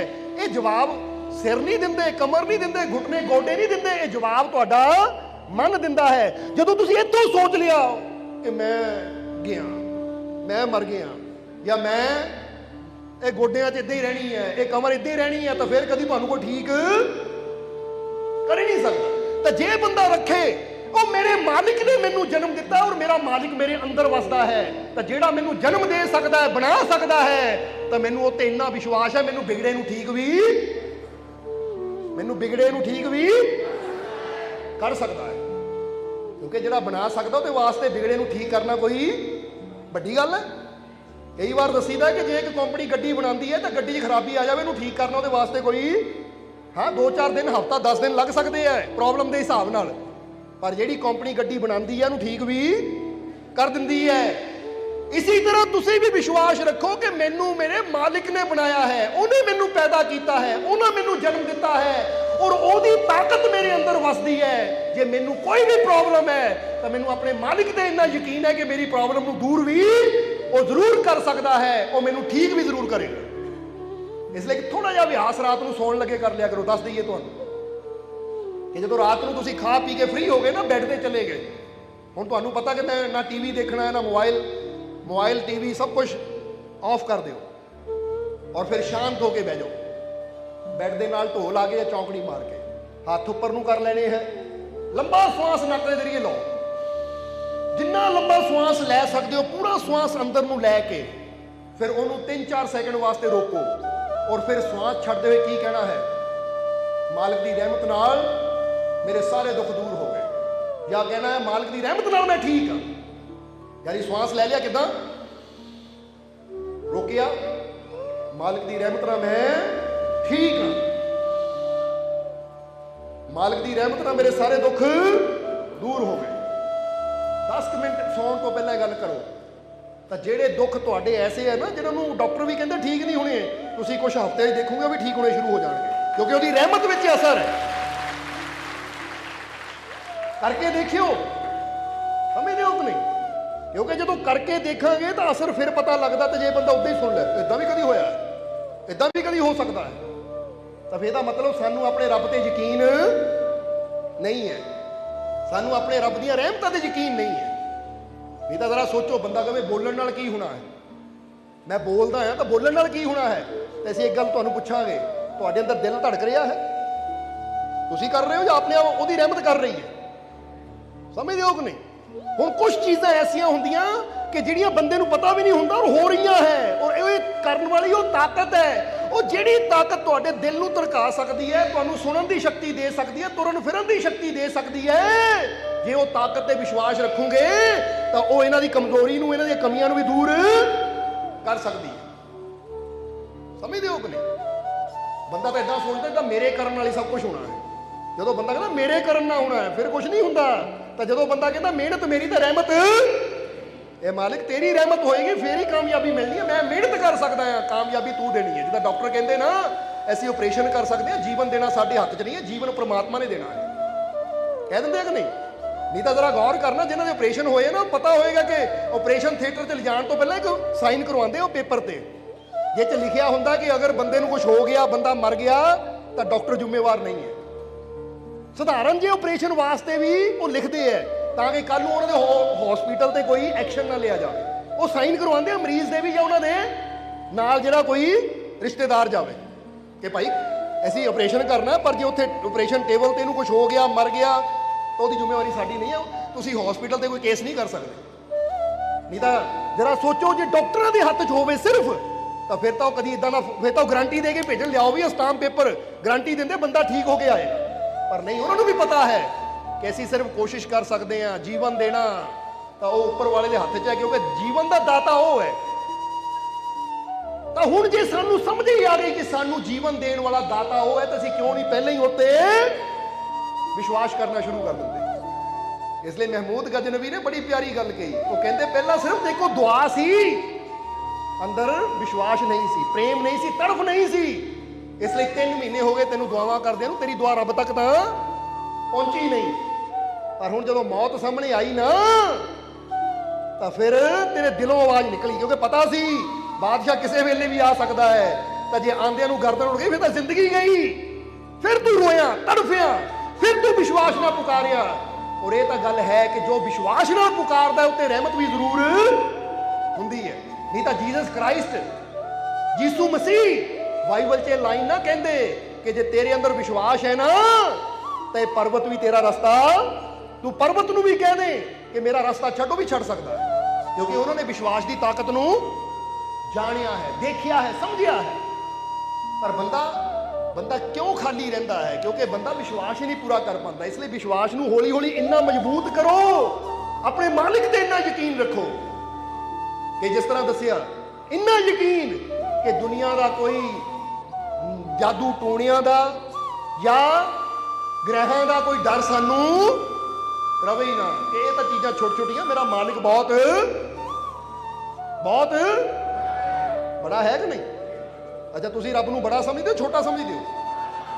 ਤਾਂ ਫਿਰ ਡਰਦੇ ਕਿਉਂ ਰਹਿੰਦੇ ਹੋ ਕਿ ਮੈਂ ਆਹ ਟੂਣਾ ਟੱਪ ਗਿਆ ਜੀ, ਮੇਰਾ ਜੀ ਆਹ ਹੋ ਗਿਆ, ਮੇਰਾ ਉਹ ਹੋ ਗਿਆ, ਮੇਰਾ ਤਾਂ ਗੋਡਾ ਦੁਖਣ ਲੱਗ ਪਿਆ, ਲੱਤ ਦੁਖਣ ਲੱਗ ਪਈ, ਮੇਰਾ ਤਾਂ ਆਹ ਕੰਮ ਬੰਦ। ਇੱਥੇ ਤੱਕ ਵੀ ਦੇਖਿਆ ਕੋਈ ਘਰ 'ਚ ਮਠਿਆਈ ਦਾ ਡੱਬਾ ਦੇ ਬੰਦਾ ਤਾਂ ਹਾਏ ਉਹ ਮਠਿਆਈ ਦਾ ਡੱਬਾ ਦੇਗਾ, ਉਦੋਂ ਤੇ ਬਿਮਾਰੀ ਹੈ। ਬੋਲੋ, ਸਮਝਦੇ ਹੋ ਕਿ ਨਹੀਂ? ਅੱਜ ਹੀ ਕੋਈ ਮੇਰੇ ਘਰ 'ਚ ਜੁੱਤੀ ਦੇ ਗਿਆ ਸੀ ਗਿਫਟ ਮੈਨੂੰ, ਜਦੋਂ ਜੁੱਤੀ ਆਈ ਹੈ ਮੇਰੇ ਪੈਰੇ ਦੁਖੀ ਜਾਂਦੇ। ਉਹ ਕਿੱਦਾਂ ਦੀਆਂ ਸੋਚਾਂ ਇਨਸਾਨ ਆਪਣੇ ਅੰਦਰ ਰੱਖਦਾ ਹੈ ਕਿ ਆਪਣੇ ਮਾਲਿਕ ਤੇ ਜਰਾ ਵੀ ਵਿਸ਼ਵਾਸ ਹੈ ਨਹੀਂ। ਐਸੀ ਇੱਕ ਗੱਲ ਦੱਸੀ ਦੀ ਹੈ, ਇੱਥੇ ਵੀ ਦੱਸਣਾ ਚਾਹਾਂਗੇ ਕਿ ਅਸੀਂ ਹਿਮਾਚਲ ਵਿੱਚ ਸਤਸੰਗ ਤੇ ਗਏ। ਹਿਮਾਚਲ 'ਚ ਸਤਸੰਗ ਤੇ ਗਏ ਤਾਂ ਜਦੋਂ ਗੱਡੀ ਸਾਡੀ ਜਾ ਰਹੀ ਸੀ, ਇੱਕ ਟਰੱਕ ਕਿਸੇ ਨੇ ਨਵਾਂ ਲਿਆ ਸੀ, ਤਾਂ ਟਰੱਕ ਦੇ ਮੋਹਰੇ ਵੀ ਜੁੱਤੀਆਂ ਲਟਕਾਈਆਂ, ਪਿੱਛੇ ਵੀ ਜੁੱਤੀਆਂ ਲਟਕਾਈਆਂ। ਕਾਹਦੇ ਵਾਸਤੇ ਲਟਕਾਈਆਂ ਸੀ? ਕਾਹਤੇ ਜੁੱਤੀ ਲਟਕਾਈ ਜਾਂਦੀ ਹੈ? ਕਿਸੇ ਦੀ ਨਜ਼ਰ ਨਾ ਲੱਗੇ। ਅਸੀਂ ਦੇਖ ਕੇ ਬੜਾ ਹੈਰਾਨ ਹੋਏ ਕਿ ਟੁੱਟੀਆਂ ਜੁੱਤੀਆਂ ਲਟਕਾਈਆਂ, ਮੋਹਰੇ ਵੀ ਪਿੱਛੇ ਵੀ, ਨਵਾਂ ਟਰੱਕ ਲਿਆ ਹੈ। ਹੁਣ ਅਸੀਂ ਚਲੋ ਗਏ ਪੰਡਾਲ 'ਚ, ਸਤਸੰਗ ਕੀਤਾ। ਸਤਸੰਗ ਤੋਂ ਬਾਅਦ ਉਹ ਜੀ ਬੇਨਤੀ ਲੈ ਕੇ ਆਏ ਕਿ ਮਾਲਕੋ ਗੱਡੀ ਤੇ ਇੱਕ ਨਵੀਂ ਗੱਡੀ ਲਈ ਹੈ, ਆ ਚਾਬੀ ਤੇ ਰਹਿਮਤ ਕਰ ਦਿਓ, ਨਾਲੇ ਕੋਈ ਰੱਖ ਦੇ ਦਿਓ ਗੱਡੀ ਨੂੰ ਬੰਨਣ ਨੂੰ, ਤਾਂ ਨਾਲੇ ਆ ਸਾਡਾ ਬੱਚਾ ਆ, ਇਹਨੂੰ ਨਜ਼ਰ ਬੜੀ ਜਲਦੀ ਲੱਗ ਜਾਂਦੀ ਹੈ, ਇਹ ਤੇ ਵੀ ਰਹਿਮਤ ਕਰ ਦਿਓ। ਹੁਣ ਜਦੋਂ ਇੰਨੀ ਗੱਲ ਕਹੀ ਨਾ, ਅਸੀਂ ਉਹਨਾਂ ਨੂੰ ਕਿਹਾ ਸੀਗਾ ਕੀ ਗੱਲ, ਬੱਚੇ ਨੂੰ ਨਜ਼ਰ ਲੱਗ ਜਾਂਦੀ ਹੈ, ਇੱਦਾਂ ਕਰੋ ਕਿ ਛੋਟੀ ਜਿਹੀ ਜੁੱਤੀ ਲੈ ਕੇ ਇਹਦੇ ਗਲ 'ਚ ਵੀ ਲਟਕਾ ਦਿਓ। ਜੇ ਜੁੱਤੀਆਂ ਤੇ ਇੰਨਾ ਭਰੋਸਾ ਹੈ ਕਿ ਜੁੱਤੀ ਲਟਕਾਉਣ ਨਾਲ ਹੀ ਨਜ਼ਰ ਤੋਂ ਬਚਣਾ ਆ, ਤੇ ਇੱਕ ਛੋਟੀ ਜਿਹੀ ਜੁੱਤੀ ਲੈ ਕੇ ਨਿੱਕੀ ਜਿਹੀ ਇਹਦੇ ਗਲ 'ਚ ਵੀ ਲਟਕਾ ਦਿਓ, ਇਹਨੂੰ ਵੀ ਨਜ਼ਰ ਨਹੀਂ ਲੱਗੇਗੀ। ਨਾਲੇ ਤੁਸੀਂ ਰਹਿਮਤ ਮੰਗ ਰਹੇ ਹੋ, ਗੱਡੀ ਨਾਲ ਬੰਨਣ ਨੂੰ ਦਿਓ, ਉਹ ਰਹਿਮਤ ਦੇਣ ਦੀ ਕੀ ਲੋੜ ਹੈ? ਤੁਸੀਂ ਤਾਂ ਪਹਿਲੇ ਜੁੱਤੀਆਂ ਲਟਕਾਈਆਂ, ਜਿੱਥੇ ਜੁੱਤੀਆਂ ਉਹਨੂੰ ਤੇ ਰਹਿਮਤ ਕੀ ਹੋਣੀ ਹੈ? ਜਾਂ ਤਾਂ ਜੁੱਤੀਆਂ ਤੇ ਭਰੋਸਾ ਕਰੋ, ਜਾਂ ਤਾਂ ਜੁੱਤੀਆਂ ਤੇ ਵਿਸ਼ਵਾਸ ਕਰੋ, ਜਾਂ ਆਪਣੇ ਮਾਲਿਕ ਦੀ ਰਹਿਮਤ ਤੇ ਵਿਸ਼ਵਾਸ ਕਰੋ। ਕਿਉਂਕਿ ਮਾਲਿਕ ਦੀ ਰਹਿਮਤ ਨੂੰ ਪ੍ਰਾਪਤ ਕਰਨਾ ਤਾਂ ਜੁੱਤੀ ਪਹਿਲੇ ਹੀ ਹੱਥ ਹੀ ਜਾਂਦੀ ਹੈ। ਭਾਈ ਆ ਗੁਰਦੁਆਰੇ 'ਚ ਜਾਣਾ ਹੈ, ਗੁਰੂ ਘਰ 'ਚ ਜਾਣਾ ਹੈ, ਮੰਦਿਰ 'ਚ ਜਾਣਾ ਹੈ, ਜੁੱਤੀ ਬਾਹਰ ਲਾ ਦੇ, ਫਿਰ ਰਹਿਮਤ ਮਿਲਦੀ ਹੈ। ਜੇ ਹੁਣ ਸਾਡੇ ਕੋਲੋਂ ਰਹਿਮਤ ਲੈਣੀ, ਪਹਿਲਾਂ ਜੁੱਤੀ ਲਾ ਕੇ ਆਓ, ਕਿਉਂਕਿ ਉਹਦੀਆਂ ਰਹਿਮਤਾਂ ਸਾਡੀ ਰੱਖਿਆ ਕਰਨ ਵਾਲੀਆਂ। ਟੁੱਟੀਆਂ ਜੁੱਤੀਆਂ ਨੇ ਕੀ ਬਚਾਣੀ, ਨੇ ਆਪ ਹੀ ਟੁੱਟੀਆਂ ਫਿਰਦੀਆਂ, ਲਟਕੀਆਂ ਫਿਰਦੀਆਂ, ਉਹਨੂੰ ਸਾਨੂੰ ਕੀ ਬਚਾਉਣਾ? ਹੁਣ ਜਿਹੜਾ ਜੁੱਤੀਆਂ ਤੇ ਵਿਸ਼ਵਾਸ ਕਰਦਾ, ਇਹਦਾ ਮਤਲਬ ਇਹਨੂੰ ਰੱਬ ਦੀਆਂ ਰਹਿਮਤਾਂ ਤੇ ਵਿਸ਼ਵਾਸ ਹੈ ਨਹੀਂ। ਸਮਝਦੇ ਹੋ ਕਿ ਨਹੀਂ? ਔਰ ਇਦਾਂ ਦਾ ਬੰਦਾ ਸਦਾ ਦੁਖੀ ਰਹੇਗਾ। ਕਿਤੇ ਆਂਦੇ ਜਾਂਦੇ ਜੁੱਤੀ ਡਿੱਗ ਗਈ ਤਾਂ ਦੁਖੀ ਹੋਏਗਾ, ਹੈ ਮੇਰੀ ਜੁੱਤੀ ਡਿੱਗ ਗਈ। ਜੁੱਤੀਆਂ ਗਿਰ ਸਕਦੀਆਂ ਪਰ ਰੱਬ ਦੀਆਂ ਰਹਿਮਤਾਂ ਉਹ ਕਦੀ ਦੂਰ ਨਹੀਂ ਹੋ ਸਕਦੀਆਂ, ਉਹਦੀਆਂ ਬਖਸ਼ਿਸ਼ਾਂ ਕਦੀ ਸਾਡੇ ਜੀਵਨ 'ਚੋਂ ਦੂਰ ਨਹੀਂ ਹੋ ਸਕਦੀਆਂ। ਕਿਉਂਕਿ ਇਹ ਜਿਸਮ ਚੋਂ ਰੂਹ ਨਿਕਲ ਸਕਦੀ ਹੈ, ਯਾਨੀ ਜਿਸਮ ਵੀ ਜੁਦਾ ਹੋ ਸਕਦਾ, ਪਰ ਰੱਬ ਤੁਹਾਡੇ ਤੋਂ ਕਦੀ ਜੁਦਾ ਹੋ ਹੀ ਨਹੀਂ ਸਕਦਾ, ਕਿਉਂਕਿ ਉਹ ਤਾਂ ਤੁਹਾਡੀ ਰੂਹ ਦਾ ਸੁਆਮੀ ਹੈ। ਇਸ ਲਈ ਤੁਹਾਨੂੰ ਕਹਿੰਦੇ ਤੁਹਾਡੇ ਅੰਦਰ ਉਹ ਆਪ ਵਸਦਾ ਹੈ। ਐਵੇਂ ਵਹਿਮਾਂ ਭਰਮਾਂ 'ਚ ਫਸ ਕੇ ਆਪਣੀ ਜ਼ਿੰਦਗੀ ਨੂੰ ਦੁੱਖਾਂ ਨਾਲ ਭਰਪੂਰ ਨਾ ਕਰੋ, ਬਲਕਿ ਨਿਡਰ ਹੋ ਜਾਓ, ਕਿਉਂਕਿ ਜਿਹੜੇ ਆਪਣੇ ਰੱਬ ਤੇ ਯਕੀਨ ਰੱਖਣ ਵਾਲੇ ਹੈ ਉਹ ਵਹਿਮਾਂ ਭਰਮਾਂ ਤੇ ਯਕੀਨ ਨਹੀਂ ਕਰਦੇ। ਸਮਝ ਆ ਗਈ ਕਿ ਨਹੀਂ? ਹੁਣ ਜਿੱਦਾਂ ਇੱਧਰ ਮਹਿਮੂਦ ਗਜਨਵੀ ਨੇ ਉਹਦੇ ਅੰਦਰ ਇੱਕ ਵਿਸ਼ਵਾਸ ਪੈਦਾ ਕਰਨ ਦੀ ਖਾਤਰ ਜਲਾਦ ਨੂੰ ਉਹਦੇ ਸਾਹਮਣੇ ਖੜਾ ਕਰ ਦਿੱਤਾ। ਬੋਲੋ ਸਮਝਦੇ ਹੋ ਕਿ ਨਹੀਂ? ਸ਼ੁਕਰ ਕਰੋ ਮਹਿਮੂਦ ਗਜਨਵੀ ਹੈ ਨਹੀਂ ਤਾਂ ਐਸੀ ਵੀ ਕਹਿੰਦੇ ਨਾ ਜਲਾਦ ਖੜਾ ਕਰਦੇ ਉੱਥੇ। ਆ ਜਿੰਨੇ ਆਇਆ ਖਾਲੀ ਕੋਈ ਜਾਏਗਾ ਨਹੀਂ ਫਿਰ। ਸਮਝਦੇ ਹੋ ਕਿ ਨਹੀਂ? ਪਰ ਕਿਉਂ ਚਾਹੁੰਦੇ ਆ ਜਲਾਦ ਹੀ ਖੜਾ ਹੋਵੇ? ਕਿਉਂ ਨਹੀਂ ਅਸੀਂ ਉਦਾਂ ਹੀ ਆਪਣੇ ਆਪ ਨੂੰ, ਆਪਣੇ ਵਿਸ਼ਵਾਸ ਨੂੰ, ਆਪਣੇ ਪ੍ਰੇਮ ਨੂੰ ਇੰਨਾ ਭਰਪੂਰ ਕਰਦੇ ਕਿ ਜਿੱਥੇ ਵੀ ਜਾਈਏ ਸਾਨੂੰ ਮਹਿਸੂਸ ਹੋਵੇ ਮੇਰਾ ਮਾਲਿਕ ਮੇਰੇ ਨਾਲ ਖੜਾ ਹੈ, ਮੇਰੇ ਮਾਲਿਕ ਦੀ ਰਹਿਮਤ ਮੇਰੇ। ਕਹਿ ਦਿਓ ਮੈਨੂੰ ਆਪਣੇ ਮਾਲਿਕ ਤੇ ਪੂਰਾ, ਮੈਨੂੰ ਆਪਣੇ ਮਾਲਿਕ ਤੇ ਪੂਰਾ। ਹੁਣ ਇਹ ਵਿਸ਼ਵਾਸ ਨੂੰ ਕਾਇਮ ਰੱਖਣਾ ਤੁਸੀਂ, ਕਿਉਂਕਿ ਵਿਸ਼ਵਾਸ ਹੀ ਤੁਹਾਡੀਆਂ ਦੁਆਵਾਂ ਨੂੰ, ਤੁਹਾਡੀਆਂ ਅਰਦਾਸਾਂ ਨੂੰ ਉਹਦੇ ਘਰ ਤੱਕ ਲੈ ਕੇ ਜਾਏਗਾ। ਇਹਦੇ ਨਾਲ ਹੀ ਰੰਗ ਚੜ੍ਹਨਾ। ਇਸ ਲਈ सुबह की बात है ना शाम की है, सुबह की बात है ना शाम की है, ये सारी रौनक तुम्हारे नाम की है। जरा गौर कर, सुबह की बात है ना शाम की है, ये सारी रौनक तुम्हारे नाम की है। रस्क होता है जिस पे शाहों को, शान वो आपके गुलाम की है। जरा गौर कर, रस्क का मतलब समझते हो? जलन। कहते बड़े बड़े बादशाह भी जलते हैं। जिदा हुण महमूद गजनवी ने की किया, ਉਹ ਭਾਈ ਮੈਂ ਦੁਨੀਆ ਦਾ ਪਦਾਰਥ ਦੇ ਸਕਦਾ ਆ, ਪਰ ਤੰਦਰੁਸਤੀ ਦੇਣੀ, ਖੁਸ਼ੀਆਂ ਦੇਣੀਆਂ ਇਹ ਮੇਰੇ ਹੱਥ 'ਚ ਨਹੀਂ ਹੈ, ਕਿਉਂਕਿ ਇਹ ਸ਼ਾਨ ਤਾਂ ਫਕੀਰਾਂ ਦੀ ਹੈ। ਔਰ ਅਸੀਂ ਬਾਦਸ਼ਾਹ ਹੋ ਕੇ ਵੀ ਉੱਡੀ ਉੱਚੀ ਸ਼ਾਨ ਦੇ ਮਾਲਿਕ ਨਹੀਂ ਹੋ ਸਕਦੇ ਜਿੰਨੀ ਉੱਚੀ ਸ਼ਾਨ ਦੇ ਮਾਲਿਕ ਉਹ ਫਕੀਰ ਹੋ ਕੇ ਬਣ ਗਏ।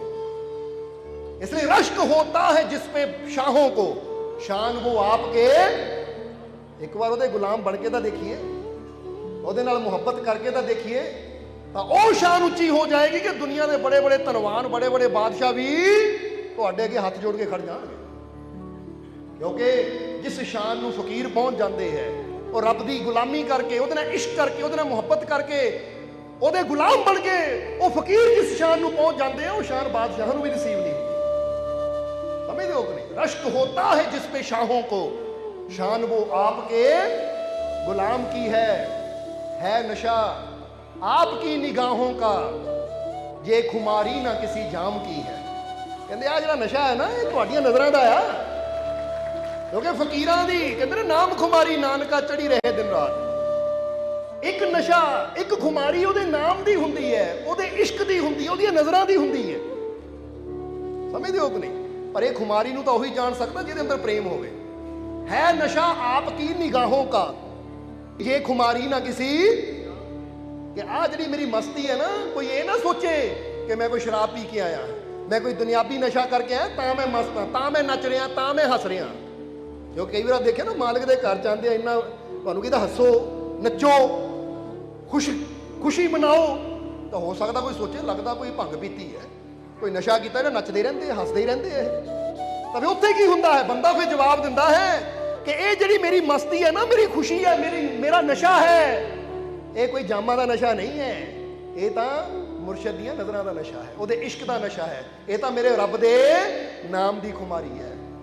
और जिहड़ी खुमारी उहदियां नज़रां दी है, जिहड़ी खुमारी उहदे इश्क दी है, वो जामा च की होनी है नशा आपकी निगाहों का, जे खुमारी ना किसी जाम की है। आप हो तो सुकून है साहिब, आप हो तो सुकून है साहिब, वरना ये महफिल ना किसी काम की है। कहते तो तू है मेरे जीवन च, ताही मेरे जीवन च सुकून है, ताही मेरे जीवन च शांति है, ताही मेरे जीवन च खुशी है। नहीं तो ये सारी महफिल, कहते ना ये दुनिया, ये महफिल मेरे, नहीं तो ये दुनिया या ये महफिल ना किसी काम की है। ये तू ही नहीं, ये तू ही नहीं, फिर मैनू किते भी सुकून नहीं है, मैनू किते भी चैन नहीं है, मैनू किते भी शांति नहीं है। तो जे जीवन च शांति ना होवे, सुकून ना होवे, चैन ही ना होवे, तो फिर बंदे दे दुनिया भी किसी काम दी नहीं। ताही तुसी देखो ना, कई बार बंदा इन्ना दुखी हो जाता है, ਉਹਦਾ ਇਦਾਂ ਦਿਲ ਟੁੱਟ ਜਾਂਦਾ, ਬੰਦਾ ਖੁਦਕੁਸ਼ੀ ਕਰ ਲੈਂਦਾ ਹੈ, ਆਪਣੀ ਦੇਹ ਦੀ ਹੱਤਿਆ ਕਰ ਲੈਂਦਾ ਹੈ। ਇੱਥੇ ਆਤਮ ਹੱਤਿਆ ਨਹੀਂ ਕਹਾਂਗੇ, ਦੇਹ ਦੀ ਹੱਤਿਆ ਕਹਾਂਗੇ। ਆਪਣੇ ਸਰੀਰ ਦੀ ਹੱਤਿਆ ਕਰ ਲੈਂਦਾ ਹੈ, ਕਿਉਂਕਿ ਆਤਮਾ ਨੂੰ ਤਾਂ ਮਾਰਿਆ ਨਹੀਂ ਜਾ ਸਕਦਾ, ਸਰੀਰ ਨੂੰ ਬੰਦਾ ਕੱਟ ਵੱਢ ਸਕਦਾ ਹੈ। ਇਸ ਲਈ ਬੰਦਾ ਆਪਣੇ ਸਰੀਰ ਦੀ ਹੱਤਿਆ ਕਰ ਲੈਂਦਾ ਹੈ। ਤਾਂ ਕੋਈ ਪੁੱਛੇ ਭਾਈ ਆ ਦਿਲ ਟੁੱਟਣ ਵਾਲੇ ਸਰੀਰ ਨੂੰ ਕਿਉਂ ਮਾਰ ਲਿਆ, ਹੱਤਿਆ ਕਿਉਂ ਕਰ ਲਈ? ਤਾਂ ਮਰਨ ਲੱਗਾ ਬੰਦਾ ਕਹਿੰਦਾ ਹੁਣ ਦੁਨੀਆ ਮੇਰੇ ਕੰਮ ਦੀ ਨਹੀਂ ਹੈ, ਜੀਣ ਨੂੰ ਦਿਲ ਨਹੀਂ ਕਰਦਾ। ਕਿਉਂਕਿ ਕਈ ਵਾਰ ਇੱਕ ਪਿਆਰੇ ਨਾਲ ਹੀ ਉਹ ਸਕੂਨ, ਉਹ ਸ਼ਾਂਤੀ ਮਿਲਦੀ ਹੈ ਕਿ ਪਿਆਰਾ ਹੈ ਤਾਂ ਸੰਸਾਰ ਤੇ ਰੌਣਕ ਹੈ। ਤਾਂ ਜੇ ਉਹੀ ਨਾ ਹੋਵੇ ਤਾਂ ਬੰਦਾ ਕਹਿੰਦਾ ਜੇ ਮਹਿਫਿਲ ਨਾ ਕਿਸੇ काम की है। इसलिए इशारा ਤੁਹਾਡੇ ਵਾਸਤੇ है कि आप हो तो सुकून है साहिब। साहिब परमात्मा ਨੂੰ भी किया गया है, और समझते हो अपने। इस करके जे ਉਹ है सतगुर है, मुर्शद है जीवन ਦੇ ਵਿੱਚ, ਤਾਂ ਫੇਰ ਹੀ ਸਕੂਨ ਹੈ। ਇਸ ਲਈ ਚੈੱਕ ਕਰੋ ਆਪਣੇ ਆਪ ਨੂੰ ਕਿ ਜੇ ਮੇਰੇ ਜੀਵਨ 'ਚ ਅੱਜ ਅਸ਼ਾਂਤੀ ਹੈ, ਜੇ ਮੇਰੇ ਜੀਵਨ 'ਚ ਅੱਜ ਕਿਸੇ ਕਿਸਮ ਦੀ ਪਰੇਸ਼ਾਨੀ ਹੈ, ਜੇ ਮੇਰੇ ਜੀਵਨ 'ਚ ਅੱਜ ਕਿਸੇ ਕਿਸਮ ਦੀ ਟੈਨਸ਼ਨ ਹੈ, ਤਾਂ ਫਿਰ ਇਹਦਾ ਮਤਲਬ ਹਾਲੇ ਮੇਰੇ ਜੀਵਨ 'ਚ ਉਹ ਮੇਰਾ ਮਾਲਿਕ ਨਹੀਂ ਆਇਆ, ਉਹ ਸੱਚਾ ਸਾਹਿਬ ਨਹੀਂ ਆਇਆ ਹਾਲੇ ਮੇਰੇ ਜੀਵਨ 'ਚ। ਕਿਉਂਕਿ ਜਦੋਂ ਉਹ ਆ ਗਿਆ ਤਾਂ ਉਹਦੇ ਨਾਲ ਉਹ ਸਕੂਨ ਆ ਜਾਂਦਾ ਹੈ ਕਿ ਫਿਰ ਕਿਸੇ ਟੈਨਸ਼ਨ ਦਾ, ਕਿਸੇ ਚਿੰਤਾ ਦਾ, ਕਿਸੇ ਪਰੇਸ਼ਾਨੀ ਦਾ ਬੰਦੇ ਉੱਪਰ ਅਸਰ ਹੁੰਦਾ ਹੀ ਨਹੀਂ ਹੈ। ਕਿ ਮੈਂ ਇਦਾਂ ਦਾ ਕੋਟ ਪਾ ਲਿਆ ਕਿ ਹੁਣ ਸਰਦੀ ਦਾ ਅਸਰ ਮੇਰੇ ਤੇ ਹੁੰਦਾ ਹੀ ਨਹੀਂ ਹੈ, ਚਾਹੇ ਜਿੰਨੀ ਮਰਜ਼ੀ ਬਰਫ਼ ਪਈ ਜਾਵੇ। ਇਸ ਲਈ ਇੱਕ ਗੱਲ ਯਾਦ ਰੱਖੋ ਕਿ ਜਿਨ੍ਹਾਂ ਦੇ ਜੀਵਨ 'ਚ ਸਤਿਗੁਰ ਆ ਜਾਂਦਾ ਹੈ, ਉਹਨਾਂ ਦੇ ਜੀਵਨ 'ਚ ਔਰ ਆਮ ਇਨਸਾਨ ਦੇ ਜੀਵਨ 'ਚ ਪਤਾ ਕੀ ਫਰਕ ਹੁੰਦਾ ਹੈ? ਸਮਝ ਲਓ ਇੱਕ ਬਰਫੀਲੀ ਰਾਤ ਹੈ, ਇੱਕ ਬਰਫੀਲੀ ਰਾਤ ਹੈ, ਬਰਫ਼ ਪੈ ਰਹੀ ਹੈ, ਠੰਡ ਬਹੁਤ ਹੈ, ਤਾਂ ਇੱਕ ਆਦਮੀ ਉਹ ਪੈਂਦੀ ਹੋਈ ਬਰਫ਼ 'ਚ ਮੈਦਾਨ 'ਚ ਲੇਟਿਆ ਹੋਇਆ ਹੈ। ਹੁਣ ਉਹਨੂੰ ਨੀਂਦ ਆਏਗੀ? ਰਾਤ ਤਾਂ ਗੁਜ਼ਰਨੀ ਹੈ, ਪਰ ਉਹਦੀ ਰਾਤ ਠਿਠੁਰਦੇ ਦੀ, ਤਕਲੀਫ ਦੇ ਵਿੱਚ, ਦੁੱਖ ਦੇ ਵਿੱਚ ਗੁਜ਼ਰੇਗੀ। ਤਾਂ ਇੱਕ ਪਾਸੇ ਦੂਜਾ ਇਨਸਾਨ ਹੈ, ਰਾਤ ਉਹਦੇ ਵਾਸਤੇ ਵੀ ਉਹੀ ਹੈ, ਬਰਫ਼ ਉੱਤੇ ਵੀ ਉੱਦਾਂ ਹੀ ਪੈ ਰਹੀ ਹੈ, ਪਰ ਉਹ ਗਰਮ ਰਜਾਈ ਦੇ ਵਿੱਚ ਲੁਕਿਆ ਹੋਇਆ ਹੈ, ਉਹਦੇ ਸਿਰ ਤੇ ਛੱਤ ਹੈ। ਹੁਣ ਰਾਤ ਉਹਦੀ ਵੀ ਗੁਜ਼ਰਨੀ ਹੈ, ਰਾਤ ਇਹਦੀ ਵੀ ਗੁਜ਼ਰਨੀ ਹੈ, ਪਰ ਜਿਹੜਾ ਗਰਮ ਰਜਾਈ ਦੇ ਵਿੱਚ ਹੈ, ਰਜਾਈ ਦੀ ਬੁੱਕਲ ਵਿੱਚ ਹੈ, ਕਿਉਂਕਿ ਕਹਿੰਦੇ ਨਾ ਬੁੱਕਲ ਮਾਰ ਲਓ ਕੰਬਲੀ ਦੀ ਰਜਾਈ ਦੀ ਤਾਂ ਕਿ ਠੰਡ ਨਾ ਲੱਗੇ, ਔਰ ਜਿਹਦੇ ਸਿਰ ਤੇ ਛੱਤ ਹੈ, ਹੁਣ ਬਰਫ਼ ਜਿੰਨੀ ਮਰਜ਼ੀ ਪਵੇ, ਰਾਤ ਉਹਦੀ ਆਰਾਮ ਨਾਲ ਗੁਜ਼ਰ ਜਾਣੀ, ਬਰਫ਼ ਨਹੀਂ ਰੁਕਣੀ, ਪਰ ਉਹਨੂੰ ਉਹ ਬਰਫ਼ ਦਾ ਕੋਈ ਨੁਕਸਾਨ ਨਹੀਂ ਹੋਣਾ, ਕੋਈ ਤਕਲੀਫ ਨਹੀਂ ਹੋਣੀ, ਕਿਉਂਕਿ ਉਹਦੇ ਕੋਲ ਗਰਮ ਰਜਾਈ ਹੈ। ਤਾਂ ਜਿਹੜਾ ਮੈਦਾਨ 'ਚ ਲੇਟਿਆ, ਰਜਾਈ ਨਹੀਂ ਹੈ, ਮਕਾਨ ਨਹੀਂ ਹੈ, ਸ਼ਾਇਦ ਸਵੇਰ ਤੱਕ ਮਰੀ ਜਾਵੇ ਉਹ।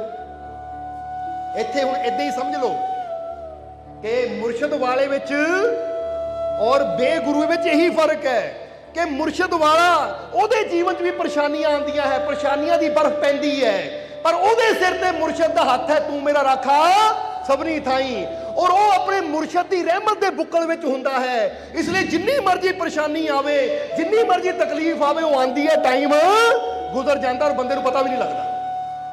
ਤਾਂ ਜਿਹਦਾ ਕੋਈ ਗੁਰੂ ਨਹੀਂ ਹੈ, ਮੁਰਸ਼ਦ ਨਹੀਂ ਹੈ, ਫਿਰ ਉਹਦੇ ਸਿਰ ਤੇ ਹੱਥ ਨਹੀਂ ਹੈ, ਛੱਤ ਨਹੀਂ ਹੈ, ਗਰਮ ਰਜਾਈ ਨਹੀਂ ਹੈ, ਤਾਂ ਥੋੜੀ ਜਿਹੀ ਠੰਡ ਵੀ ਉਹਨੂੰ ਤਕਲੀਫ ਦਿੰਦੀ ਹੈ, ਤਾਂ ਹੋ ਸਕਦਾ ਉਹ ਬਿਮਾਰੀ, ਉਹ ਪਰੇਸ਼ਾਨੀ ਉਹਦੀ ਜਾਨ ਹੀ ਲੈ ਜਾਵੇ।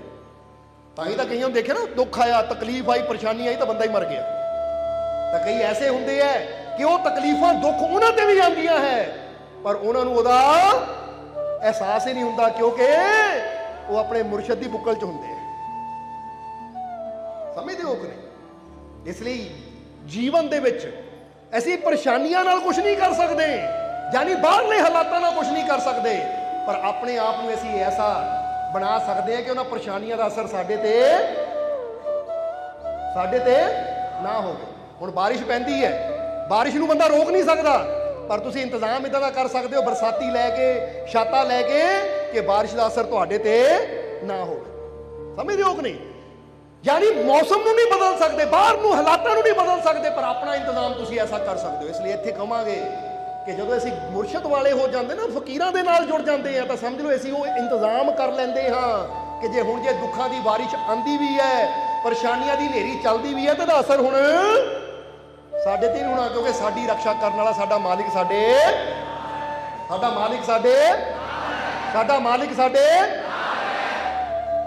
ਇਸ ਲਈ ਇਹ ਗੱਲ ਯਾਦ ਰੱਖੋ ਕਿ ਮੁਰਸ਼ਦ ਦੇ ਹੋਣ ਦਾ ਇਹੀ ਲਾਭ ਹੈ। ਇਸ ਲਈ ਜੇ ਉਹੀ ਸਾਡੇ ਜੀਵਨ 'ਚ ਨਹੀਂ, ਫਿਰ ਸਕੂਨ ਕਿੱਥੋਂ?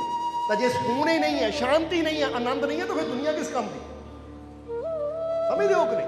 ਇਸ ਲਈ ਕੋਸ਼ਿਸ਼ ਕਰੋ ਕਿ ਉਹ ਕਰਮ ਕਰੀਏ, ਉਸ ਰਸਤੇ ਚਲੀਏ ਕਿ ਸਾਡਾ ਮਾਲਿਕ ਸਾਡੇ ਨਾਲ ਰਵੇ। ਕਦੀ ਵੀ ਕੋਈ ਐਸਾ ਕਰਮ ਨਾ ਹੋਵੇ ਕਿ ਸਾਡਾ ਮਾਲਿਕ ਸਾਡੇ ਤੋਂ ਦੂਰ ਚਲਾ ਜਾਵੇ।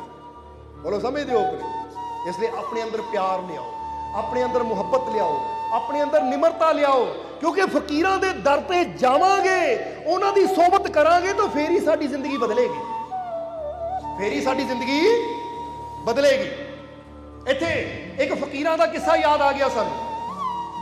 ਜਰਾ ਗੌਰ ਕਰਨਾ ਕਿ ਕਿੱਦਾਂ ਫਕੀਰਾਂ ਦੀ ਸ਼ਰਨ ਵਿੱਚ ਜਾ ਕੇ ਬੰਦੇ ਦੀ ਜ਼ਿੰਦਗੀ ਬਦਲਦੀ ਹੈ। ਜਰਾ ਸਮਝਣਾ ਇਸ ਨੂੰ। ਇੱਕ ਫਕੀਰ ਸੀ ਜਿਹਦਾ ਨਾਮ ਸੀ ਫਕਰ ਜਹਾਂ ਦੇਲਵੀ। ਕੀ ਨਾਮ ਸੀ? ਫਕਰੁਦੀਨ ਫਕਰ ਜਹਾਂ ਦੇਲਵੀ ਉਹਨਾਂ ਦਾ ਨਾਮ ਸੀ।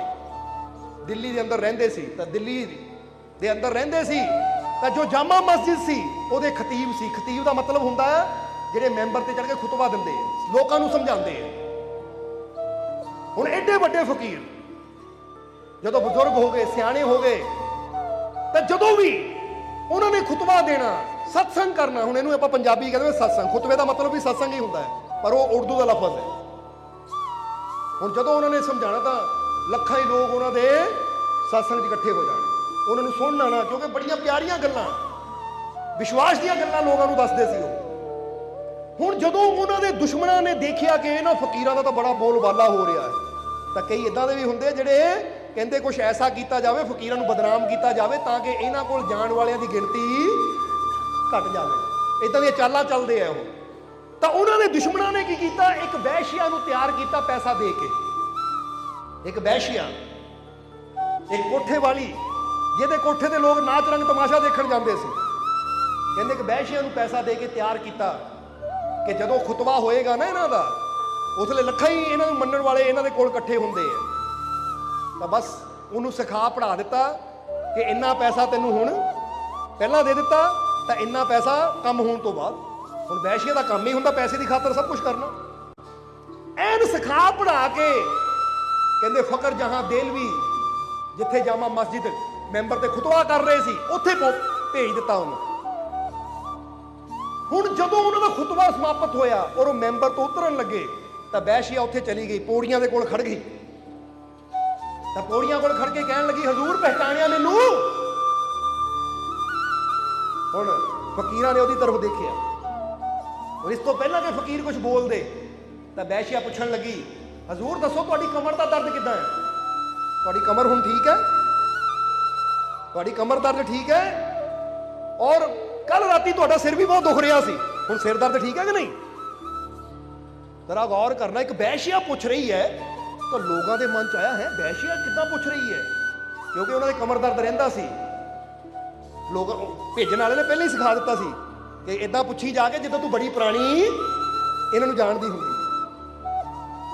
ਜਰਾ ਸਮਝਣਾ, ਕਹਿੰਦੇ ਦਿੱਲੀ ਦੀ ਸਭ ਤੋਂ ਮਸ਼ਹੂਰ ਵੈਸ਼ੀਆ ਪੁੱਛ ਰਹੀ ਹੈ, ਹਜ਼ਰਤ ਤੁਹਾਡਾ ਕਮਰ ਦਰਦ ਹੁਣ ਕਿੱਦਾਂ ਹੈ? ਔਰ ਕੱਲ ਰਾਤੀ ਤੁਹਾਡਾ ਸਿਰ ਵੀ ਦੁਖ ਰਿਹਾ ਸੀ ਜਦੋਂ ਆਏ ਸੀ ਤੁਸੀਂ, ਹੁਣ ਸਿਰ ਦਰਦ ਕਿੱਦਾਂ ਹੈ? ਤਾਂ ਫਕਰ ਜਹਾਂ ਦੇਲਵੀ ਨੇ ਉਹਦੀ ਤਰਫ ਦੇਖਿਆ ਔਰ ਪੌੜੀਆਂ ਤੋਂ ਉਤਰ ਲੱਗੇ। ਤਾਂ ਫਿਰ ਵੈਸ਼ੀਆ ਨੇ ਆਖਰ ਵਿੱਚ ਕਿਹੜਾ ਪੈਂਤਰਾ ਚਲਿਆ ਕਿ ਆਪਣੇ ਕੋਲ ਇੱਕ ਥੈਲੀ ਫੜੀ ਹੋਈ ਸੀ, ਔਰ ਉਹ ਥੈਲੀ ਇਦਾਂ ਕਰਕੇ ਕਹਿਣ ਲੱਗੀ ਕਿ ਹਜ਼ਰਤ ਤੁਸੀਂ ਕੱਲ ਰਾਤੀ ਆਏ ਸੀ, ਆ ਜਿਹੜੀ ਮੈਨੂੰ ਪੈਸਿਆਂ ਦੀ ਥੈਲੀ ਦੇ ਗਏ ਸੀ ਇਹ ਸਾਰੇ ਖੋਟੇ ਸਿੱਕੇ ਐ, ਤਾਂ ਮੈਂ ਹੁਣ ਇੱਥੇ ਆਈ ਆ ਕਿ ਇਹ ਖੋਟੇ ਸਿੱਕੇ ਰੱਖੋ ਤਾਂ ਮੈਨੂੰ ਅਸਲੀ ਦਿਓ, ਕਿਉਂਕਿ ਰਾਤੀ ਹਨੇਰੇ 'ਚ ਤੁਸੀਂ ਆ ਖੋਟੇ ਸਿੱਕੇ ਮੈਨੂੰ ਫੜਾ ਗਏ ਸੀ। ਹੁਣ ਜਦੋਂ ਇੰਨੀ ਗੱਲ ਕਹੀ ਤਾਂ ਜਿੰਨੇ ਲੋਕ ਉੱਥੇ ਬੈਠੇ ਸੀ, ਕਿਉਂਕਿ ਸਾਰੇ ਸੇਵਕ ਪੱਕੇ ਤਾਂ ਹੁੰਦੇ ਨਹੀਂ, ਕੁਝ ਕੱਚੇ ਵੀ ਹੁੰਦੇ, ਸਾਰੇ ਸੱਚੇ ਤਾਂ ਹੁੰਦੇ ਨੇ, ਕੋਈ ਝੂਠੇ ਵੀ ਹੁੰਦੇ। ਹੁਣ ਕਈਆਂ ਦੇ ਜਿਹੜੇ ਕੱਚੇ ਜੇ ਸੀਗੇ ਨਾ, ਉਹਨਾਂ ਦੇ ਮਨ ਚ ਆਉਣ ਲੱਪਿਆ ਹੈ ਇਹ ਤਾਂ ਕਦੀ ਅਸੀਂ ਪੁੱਛਿਆ ਨਹੀਂ, ਸਾਡਾ ਗੁਰੂ ਰਾਤ ਨੂੰ, ਮੁਰਸ਼ਿਦ ਰਾਤ ਨੂੰ ਜਾਂਦਾ ਕਿੱਥੇ ਹੈ, ਰਾਤ ਕਿੱਥੇ ਹੁੰਦਾ ਹੈ? ਰਾਤ ਵੈਸ਼ੀਆ ਦੇ ਕੋਲ ਹੁੰਦਾ ਹੈ, ਕਿਉਂਕਿ ਵੈਸ਼ੀਆ ਕੋਲ ਹੋਏਗਾ ਤਾਂ ਹੀ ਕਹਿੰਦੀ ਆ ਰਾਤੀ ਤੁਸੀਂ ਆਏ ਸੀ ਤਾਂ ਖੋਟੇ ਸਿੱਕੇ ਦੇ ਗਏ, ਆ ਨਵੇਂ ਯਾਨੀ ਅਸਲੀ ਦਿਓ ਮੈਨੂੰ, ਇਹ ਖੋਟੇ ਹਨੇਰੇ 'ਚ ਦੇ ਗਏ ਤੁਸੀਂ ਮੈਨੂੰ। ਜਾਂ ਪੁੱਛ ਰਹੀ ਹੈ ਕਿ ਰਾਤੀ ਤੁਹਾਡੇ ਸਿਰ 'ਚ ਦਰਦ ਹੁੰਦੀ ਸੀ ਜਾਂ ਕਮਰ ਦਰਦ ਕਿੱਦਾਂ? ਕਮਾਲ ਦੀ ਗੱਲ ਹੈ, ਇਦਾਂ ਦੀਆਂ ਗੱਲਾਂ ਤਾਂ ਉਹੀ ਪੁੱਛ ਸਕਦਾ ਜਿਹੜਾ ਬੜਾ ਕਲੋਜ਼ ਹੋਵੇ, ਨੇੜੇ ਹੋਵੇ।